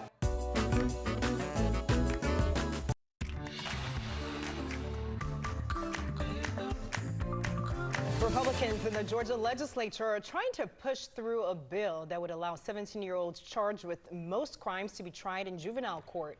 Now, right now, 17-year-olds are automatically considered adults in the eyes of the law. 11Alive's Doug Richards has more on what's at stake. The State Corrections Department website shows images of dozens of 17-year-olds now doing hard time in state prisons. And state officials say they represent a fraction of the more than 6,000 17-year-olds charged with crimes in Georgia every year. Advocates say 17 is too young to routinely face the adult criminal court system. They want to raise the age from 17 to 18, sending most cases against 17-year-olds to juvenile court instead. The concept in juvenile court is rehabilitation. The concept in adult court is more retribution. The brain continues to develop until a kid is about 25 years old. Polly McKinnon is among those arguing 17 is too young for adult justice. And why historically people make jokes about teenage behavior and kids are a little bit unpredictable. That's because their brains are developing. The bill would give prosecutors leeway to try 17-year-olds and even younger for a list of serious crimes in adult court. In a state that has long embraced toughness against criminals, the bill's sponsor says sending thousands of now adult cases to juvenile court can be a tough sell. Well, there's just a lot of inertia in government. This is a significant change in our policy. But Republican Mandy Ballinger thinks it would advance the cause of guiding 17-year-olds away from criminal tendencies. Recidivism actually decreases significantly over time if they're adjudicated in juvenile court. The United States has announced it is sending 3,000 more troops to the Middle East after a U.S. airstrike overnight killed a very important Iranian general. Pictures show fires burning outside of the Baghdad airport after the strikes, which killed General Qasem Soleimani and Iraqi militia commander. The U.S. says it killed Soleimani because he was planning to attack American diplomats and service members. The drone strike caused anti-American protests in Iran, which certainly are not new, and promises of revenge from the Iranian government. It all happened after Iranian protesters stormed the U.S. Embassy in Baghdad earlier this week. Soleimani made the death of innocent people his sick passion, contributing to terrorist plots as far away as New Delhi and London. Today we remember and honor the victims of Soleimani's many atrocities, and we take comfort in knowing that his reign of terror is over. Many Republican lawmakers say that Soleimani's death was necessary, while Democrats in Congress say they should have been consulted. For too long, this evil man operated without constraint, and countless innocents have suffered for it. Now his terrorist leadership has been ended. This action may well have brought our nation closer to another endless war, exactly the kind of endless war the president promised he would not drag us into. Reactions to this strike have been split along party lines. Several U.S. congressmen from Georgia commented in the House after the strike. Yeah, and also Senator David Perdue is responding to this, tweeting, "For decades, General Soleimani has ruthlessly orchestrated the deaths of countless Americans, and now justice has been served." And while Democratic Congressman Hank Johnson called the president trigger happy and said he has recklessly brought our country closer to war. I promise, Faith, I'll try not to read your stories anymore, okay? The conflicts in the Middle East have caused oil prices to surge 4%. Iran has promised to retaliate and could attack oil fields in Saudi Arabia, meaning gas prices could rise. The AAA fuel gauge in a survey there shows the national average price of regular gasoline is $2.58 a gallon, up an average 33 cents from 1 year ago. At least one person was killed, 2 others injured in a stabbing incident in Austin, Texas. And now police say it started with an argument in a local coffee shop. A man got into a fight and injured another customer before running off. Police tell us that they chased him to a nearby restaurant where he stabbed 2 people. One person died in that incident. The man has been arrested. Police are still trying to figure out why he did it. And the suspect in a New York stabbing Hanukkah party facing several new state charges now. Grafton Thomas was indicted on 6 counts of attempted murder and 3 counts of assault. This comes after he stabbed 5 people with a machete at a Hanukkah celebration inside a rabbi's home. Thomas faces up to 25 years in prison on the new charges. Hello and welcome to The Reveal on Primetime. I'm investigator Andy Perotti. A Reveal investigation has uncovered a rise in unexpected deaths at Georgia facilities licensed to care for the mentally disabled. The increase comes as the state seeks to withdraw from federal oversight of its mental health care system. Earlier this year, The Reveal spoke to one mother searching for answers. Matthew was wonderful, sweet, very compassionate. At an early age, Matthew Bowler never shied away from attention or showing affection. He would always give me big old hugs. His mother, Dorothy Berry, says he excelled in sports. Matthew played football, basketball, and baseball. And he was a champ at each sport. But when Matthew turned 19, something changed. Something wasn't quite right. What happened? He started changing. He started getting quiet, staying more to himself. In 2016, an argument with his sister led to a fight, breaking car windows. A judge ordered a mental evaluation, and a doctor diagnosed Matthew with schizophrenia. A short time later, the 22-year-old Stone Mountain man was sent here, Georgia Regional Hospital, a state-run facility which treats mental illness. Barry was nervous about the idea. But I wanted my son to get better. I wanted to find out what was wrong with him. I wanted to know what was going on with him. Turns out she had good reason to worry. 6 months later, staff found Matthew unresponsive in his bed, dead. A 2017 state investigation shed little light into what happened. They tell me that Matthew was woke at 6 to take medication. Autopsy said, and the state said that when they touched Matthew, he was cold to the touch. Now, if your body cold to the touch, I'm sure you had to be dead for a while. The investigation cites conflicting reports of Matthew's time at Georgia Regional. Some staff said he was taking his medication, even smiling months before his death. But the report also indicates Matthew was so miserable, he begged to go back to jail and tried to hang himself. The medical examiner's office ruled Matthew's death not entirely clear, unexpected. Are you okay with potentially never knowing what happened to your son? No, I'm not okay with that. I want to know what happened to my son. I think I deserve to know what happened to my child. A Reveal investigation uncovered similar deaths ruled unexpected have increased nearly every year at Georgia facilities licensed to care for the mentally ill.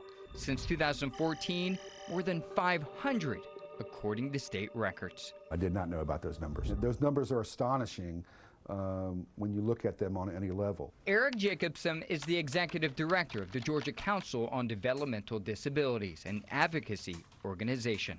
It begs the question about what's the state going to do, what are providers doing, why is this happening, and what can be done to rectify the situation.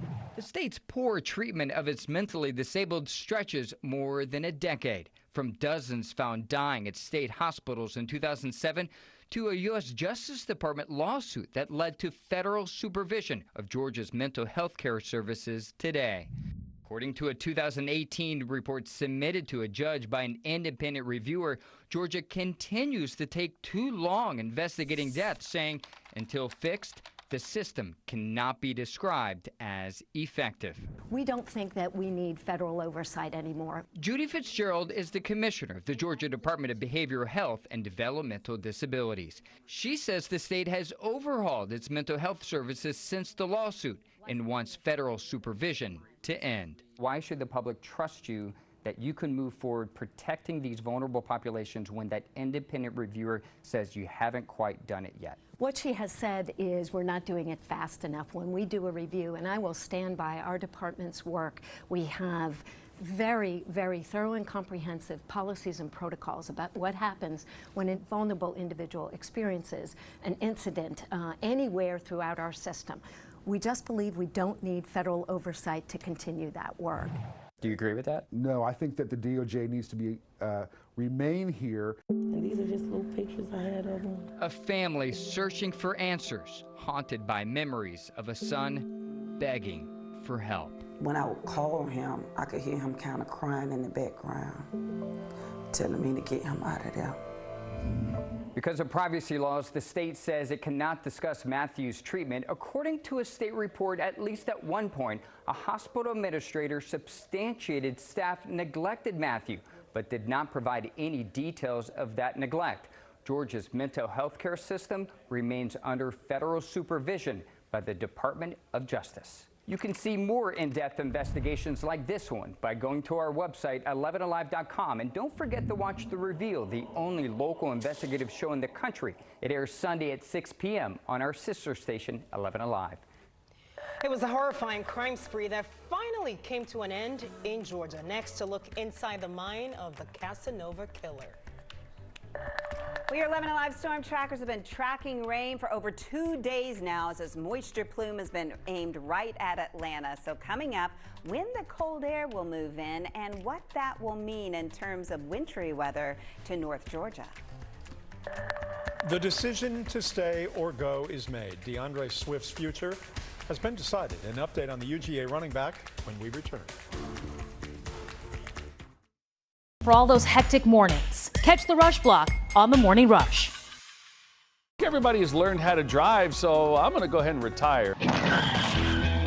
It didn't last long. Crank up your morning rush with Crash Clark. Weekdays, 5 to 7 a.m. on 11 Alive. Traffic brought to you by John Foy & Associates. Atlanta is filled with great photo spots. And of course, I would know because this is my hometown. I'm 11 Alive's Francesca Amaker, and I'm about to show you my picks for the 3 best Instagram spots in Atlanta. The Outcast mural is one of Atlanta's newest hotspots. Created by the artist Jex, people flock from all over the world just to get a shot of these 2 hip-hop legends.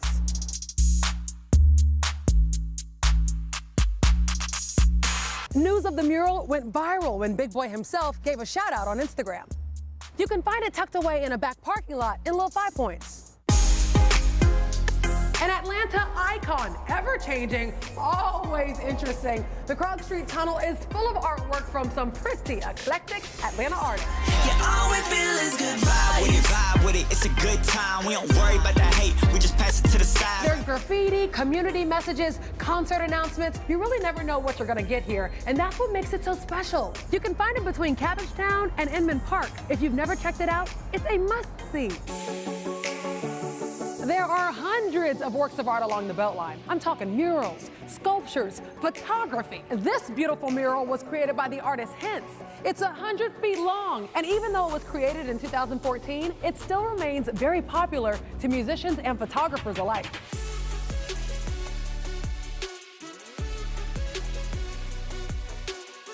You can find it on the East Side Trail under Virginia Avenue.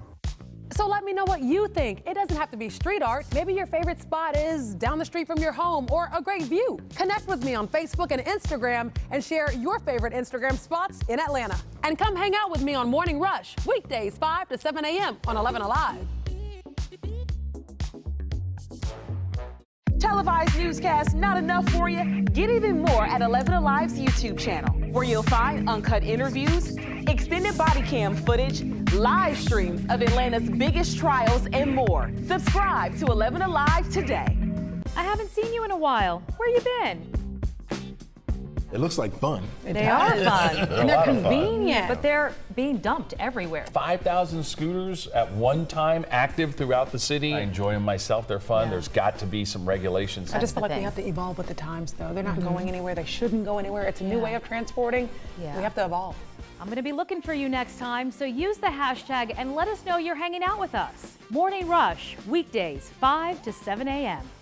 You see them all day, every day. Headlines, stats, and numbers, but without context, they're just clickbait. So let's add some perspective. The 3 most interesting numbers of the day, what they mean, and why they're important. News and numbers on Up Late. What's the best part about your voice? It is never too loud or too much. Your voice has the power to tell it like it is. Bringing us together to act. Together, our voices grow. Together, we come alive, amplifying voices and breaking down barriers to change the story and shape the future. Together, we are Murderer Paul John Knowles spent 1974 on the run, and his killing spree crossed the country, claiming at least 18 victims. But there was one woman who did get away, and now, 45 years later, Barbara Maybe Abel is finally spilling the secrets of how she escaped a serial killer in an 11Alive documentary on the Casanova killer. If I would have met Paul John Knowles at a nightclub, I would have gone out with him. He was very good looking. For an instant, I thought it was my ex-husband. I only marry good looking guys. And here I am in the same house that the kidnapping happened. So in 1974, on November the 14th, the day I'm never going to forget as long as I live, I knew something was wrong. And he said, "Don't turn around or I'll shoot you." And of course, I decided I'd turn around. And I couldn't believe what I did next. Walked him all the way through the house, this little cute house, and something made me go into the bedroom where Beverly was. She was tied up and with a sheet, and she had a gag over her face, and blood was coming out of the gag. I'm sorry. This maniac's in the bedroom with me, and he'd just finished tying up my son in the other bedroom, and I said, "Get the gag from out of her mouth. My God, she's got cerebral palsy. She's handicapped. What did you do to my sister?" I said, "Did you rape her?" And he says, "I didn't do anything. I didn't hurt her." And I said, "If you raped her," I said, "I'm going to kill you." I said, "That's my sister." We went from West Palm Beach all the way up to Fort Pierce, which is at least 60, 70 miles up north. He gets to the hotel room, and we go, and he said, "Just pretend like we're married." And it didn't even cross my mind that I would be raped. He had raped me repeatedly over and over, but it wasn't rape in my mind because the man wasn't normal. He was not normal that way, sexually. It wasn't like a real man. I fell in love with him for maybe an instant. I did whatever I had to do. You will find a link to the entire Casanova Killer documentary, and you can find it, plus more on our investigation, on the front page of 11alive.com. Your 11Alive storm trackers have had a busy couple of days tracking rain, tracking storms, and the rain just continues tonight. We'll have off and on rain after 2 to 4 inches of rain has fallen across North Georgia in the past 2 days. So we're still seeing some strong storms on the southern flanks here, but they aren't as strong as they were. So I do believe they'll be diminishing as we head into the overnight hours. Pretty good rain heading into Rockmart right now, as well as towards Villa Rica. Get ready in Villa Rica to feel or hear the heavier rain on your rooftops very shortly as this next round moves on in. And of course, this is extending well back into the Gulf of Mexico. And it's going to take a change in the air masses to get this moisture out of here. Dew points are very high, and more like spring-like dew points. That's why we've seen some thunderstorms today. But they're going to be dropping. The dew points is going to be drying out. The temperature's dropping as 2 fronts move through on our Saturday, and that ushers in a whole different weather pattern. Looking out over Rome, though, they are still seeing the heavy rain. It has been coming down all evening long, and they've ended up seeing about 2 inches out of this system in downtown Rome. And we're looking at those high temperatures today. The reason I'm showing you the high temperatures right now is this is as warm as we're going to be for a while, because we were in the low 60s. We're going to be running some maybe 20 degrees colder than this as we head into Sunday. Eatonton, Thomaston in the low 70s today. They're not going to be anywhere near this as you walk out the door Sunday morning. It's going to feel like a whole another season. So we're looking at these temps that are going to be leveling out overnight. We're going to stay in the upper 50s. In fact, the next 12 hours, you can see temperatures are in the mid-50s. We're just not going to be going up. We're not going to be going down. We're not going to be cooling off yet, and we have off and on rain. But as we head into tomorrow, we're going to continue to see those temperatures drop throughout the day.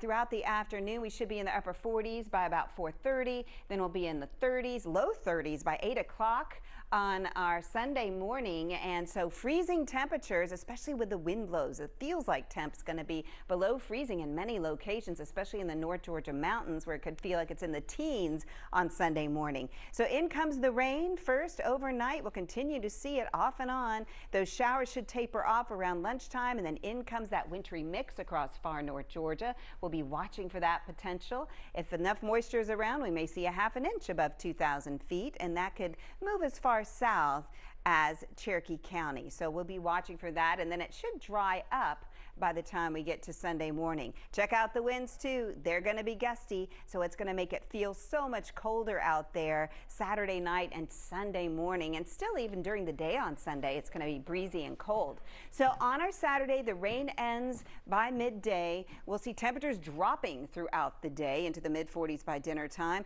It'll be cold and crisp on our Sunday with some gusty winds. Monday looks fantastic with a 10 on the wazometer as kids go back to school, seasonal temps. Tuesday, the rain returns for a bit and ushers in more cold air for the middle of next week. Sports on this Friday night. Big news out of Athens, but not really a surprise. UGA running back DeAndre Swift is leaving school early to enter the NFL draft. Swift broke the news on Twitter, where he thanked the Bulldog Nation. He rushed for more than 1,000 yards his junior season, and even though he fought through a shoulder injury, he's still listed on most draft boards as a late first round or early second round pick. Swift joins fellow juniors Andrew Thomas and Isaiah Wilson, who have declared for the draft. But the Dogs have some good news. Some of the most highly touted recruits in the country are coming their way in Athens, so life certainly goes on. We'll see what happens with Jake Fromm. That's the next big question. Well, the Hawks need to get better, and how do you do that? I mean, it's been a very long season. And what are we into the first week of January? Now they're looking to get better. They do it by adding a big man if they are successful. ESPN reporting the Hawks are in trade talks with Detroit about Andre Drummond. Drummond leads the league in rebounds, and he is only 26. He has a lot of game. Hawks in Boston tonight. Another bad break for John Collins, leaving the game after a hard spill. The Hawks call it a back contusion. He was done for the night. No word on how long he may be out. Another big game for Trae Young, 28 points. Hawks by 13 after the opening quarter, but the Celtics came back, leading by 2 in the final minute. Trae's three-pointer blocked, and the Celtics hang on to win, 109-106. Hawks are home to the Pacers tomorrow night. UGA basketball with a big game tomorrow. The Dogs travel to 9th-ranked Memphis, a real litmus test to see where they are. Most of the national attention on UGA focuses on the Ant-Man, the freshman Anthony Edwards. Tom Crean says that's not a bad thing. This is our team against Memphis's team, and he's an outstanding teammate, and it's very, very important that he continue to bring them confidence. You know, when he's playing well, when he's playing with really strong energy, he brings everybody confidence, and that's very important in environments like this. Doesn't get any easier for Georgia Tech. The Jackets are in Chapel Hill for a Saturday night showdown with the Tar Heels. This is a North Carolina team that has struggled. As you know, it is a chance for Tech maybe to beat a blue blood program. Josh Pastner would certainly love to see that happen. Are you bottom tier, middle tier, upper tier? You're in one of those three tiers, and of course we're striving to be in the upper tier, but in order to get to the upper tier, we got to win games. And you don't want to have tiers. You don't want to have those kinds of tiers either. The Atlanta United are losing a coach for a good reason. Goalkeeper coach Aaron Hyde is leaving the Five Stripes for the same job with the U.S. men's national team. All right, that's sports. We'll take a break. We're back right after this. On Up Late. What's the best part about Your voice, it is never too loud or too much. Your voice has the power to tell it like it is. Bringing us together to act. Together our voices grow. Together we come alive, amplifying voices and breaking down barriers to change the story and shape the future. Together we are unstoppable. Together we are where Atlanta speaks. Remember the old days, the old cliffhangers when we used to watch shows? Hey, and cliffhangers. they would wait the next week. You were, oh, what's going to happen to the $6 million man? He was hanging with his one bionic arm. Morning Rush, weekdays 5 to 7 a.m. Only on 11Alive. Atlanta. Almost 6 million people call the Metro home. But what makes this place so great? I'm 11Alive's Chesley McNeil. I'm going to give you 3 reasons why Atlanta is the best city in America. Come on, man. It's the heart of the South. And it's one of the most diverse cities around. People from all walks of life have come here and made it home. From different backgrounds, languages, and religions. And who can forget about the food? They all make this a cultural melting pot, full of great people and Southern hospitality. Atlanta's rich history is unmatched, known as the cradle of the civil rights movement for good reason. Dr. Martin Luther King Jr., Andrew Young, John Lewis, they all fought in the struggle for equal rights right here. Businesses on Sweet Auburn Avenue, local black churches, and college students from Atlanta all helped shape the future of America. Once an Olympic city, Atlanta's home to the best sports scene across the nation. Hey look, the South has something to say. You won't find more passionate fans anywhere. From the Atlanta Braves home run king, my man, Hank Aaron, to the human highlight film, Hawks' Dominique Wilkins, some of the greatest athletes have come through Atlanta. We're talking the Falcons, the Braves, the Hawks, the MLS champs, Atlanta United. This city has something for every kind of sports fan. So what do you think? Is Atlanta the best city in America? Connect with us. Use Facebook or Instagram and tell us why this city's got it going on. And then watch us every weekday morning from 5 to 7 on The Morning Rush on 11Alive.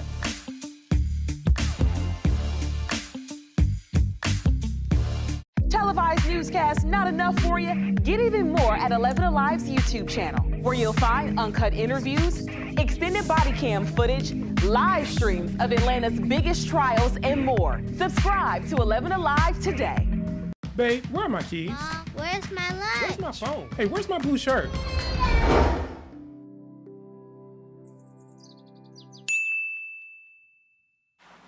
Where's my pen? Have you seen it? Everybody has learned how to drive, so I'm going to go ahead and retire. It didn't last long. Crank up your morning rush with Crash Clark. Weekdays, 5 to 7 a.m. on 11Alive. Traffic brought to you by John Foyne Associates. I woke up at 2 in the morning to be here. Well, the rain will continue off and on all night. If you live in Floyd County and Carroll County, you can expect that rain to pick up in intensity in the next hour or so. And it's going to last as we head into the early morning tomorrow. Winds gusting as we head through the day tomorrow up to around 30 miles per hour at times. So that's going to make it feel a lot chillier. So if you're heading out on the town tomorrow night, it's going to feel like we're below freezing at 8:30. Bundle up. Up in North Georgia, Blairsville, it's going to feel like 20 degrees at 8:30, and early on Sunday morning as well, heading out for Sunday services, dress warmly because it's going to feel like we're in the mid-20s. Yes, winter is making a return. So we'll see things clear out tomorrow and then cool and breezy for the rest of your weekend. We're going to be over in 11Alive in a minute. We hope to see you over there. 11Alive app. Available now in the App Store. Hey, I got the ways to go. I got moves to make, homie, but I stay in the flow. See, I just do what I say I'm gonna do. No, my movement ain't faded. You can assume it.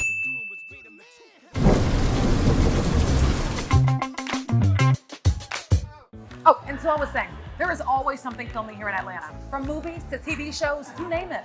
And so the A Scene keeps up with all of it for you. Casting calls, which big celebrities are in town, what's filming, and if it's in your neighborhood. It's like an inside scoop. Oh, nice. But you know, I really wish you would have told us we were filming this today. Ooh, did I not text you? All right.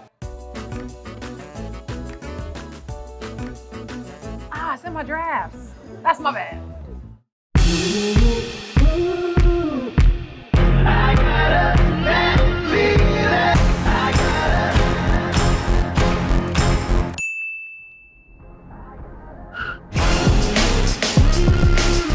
So you slept in and you missed Morning Rush, huh? Well, here's what you missed.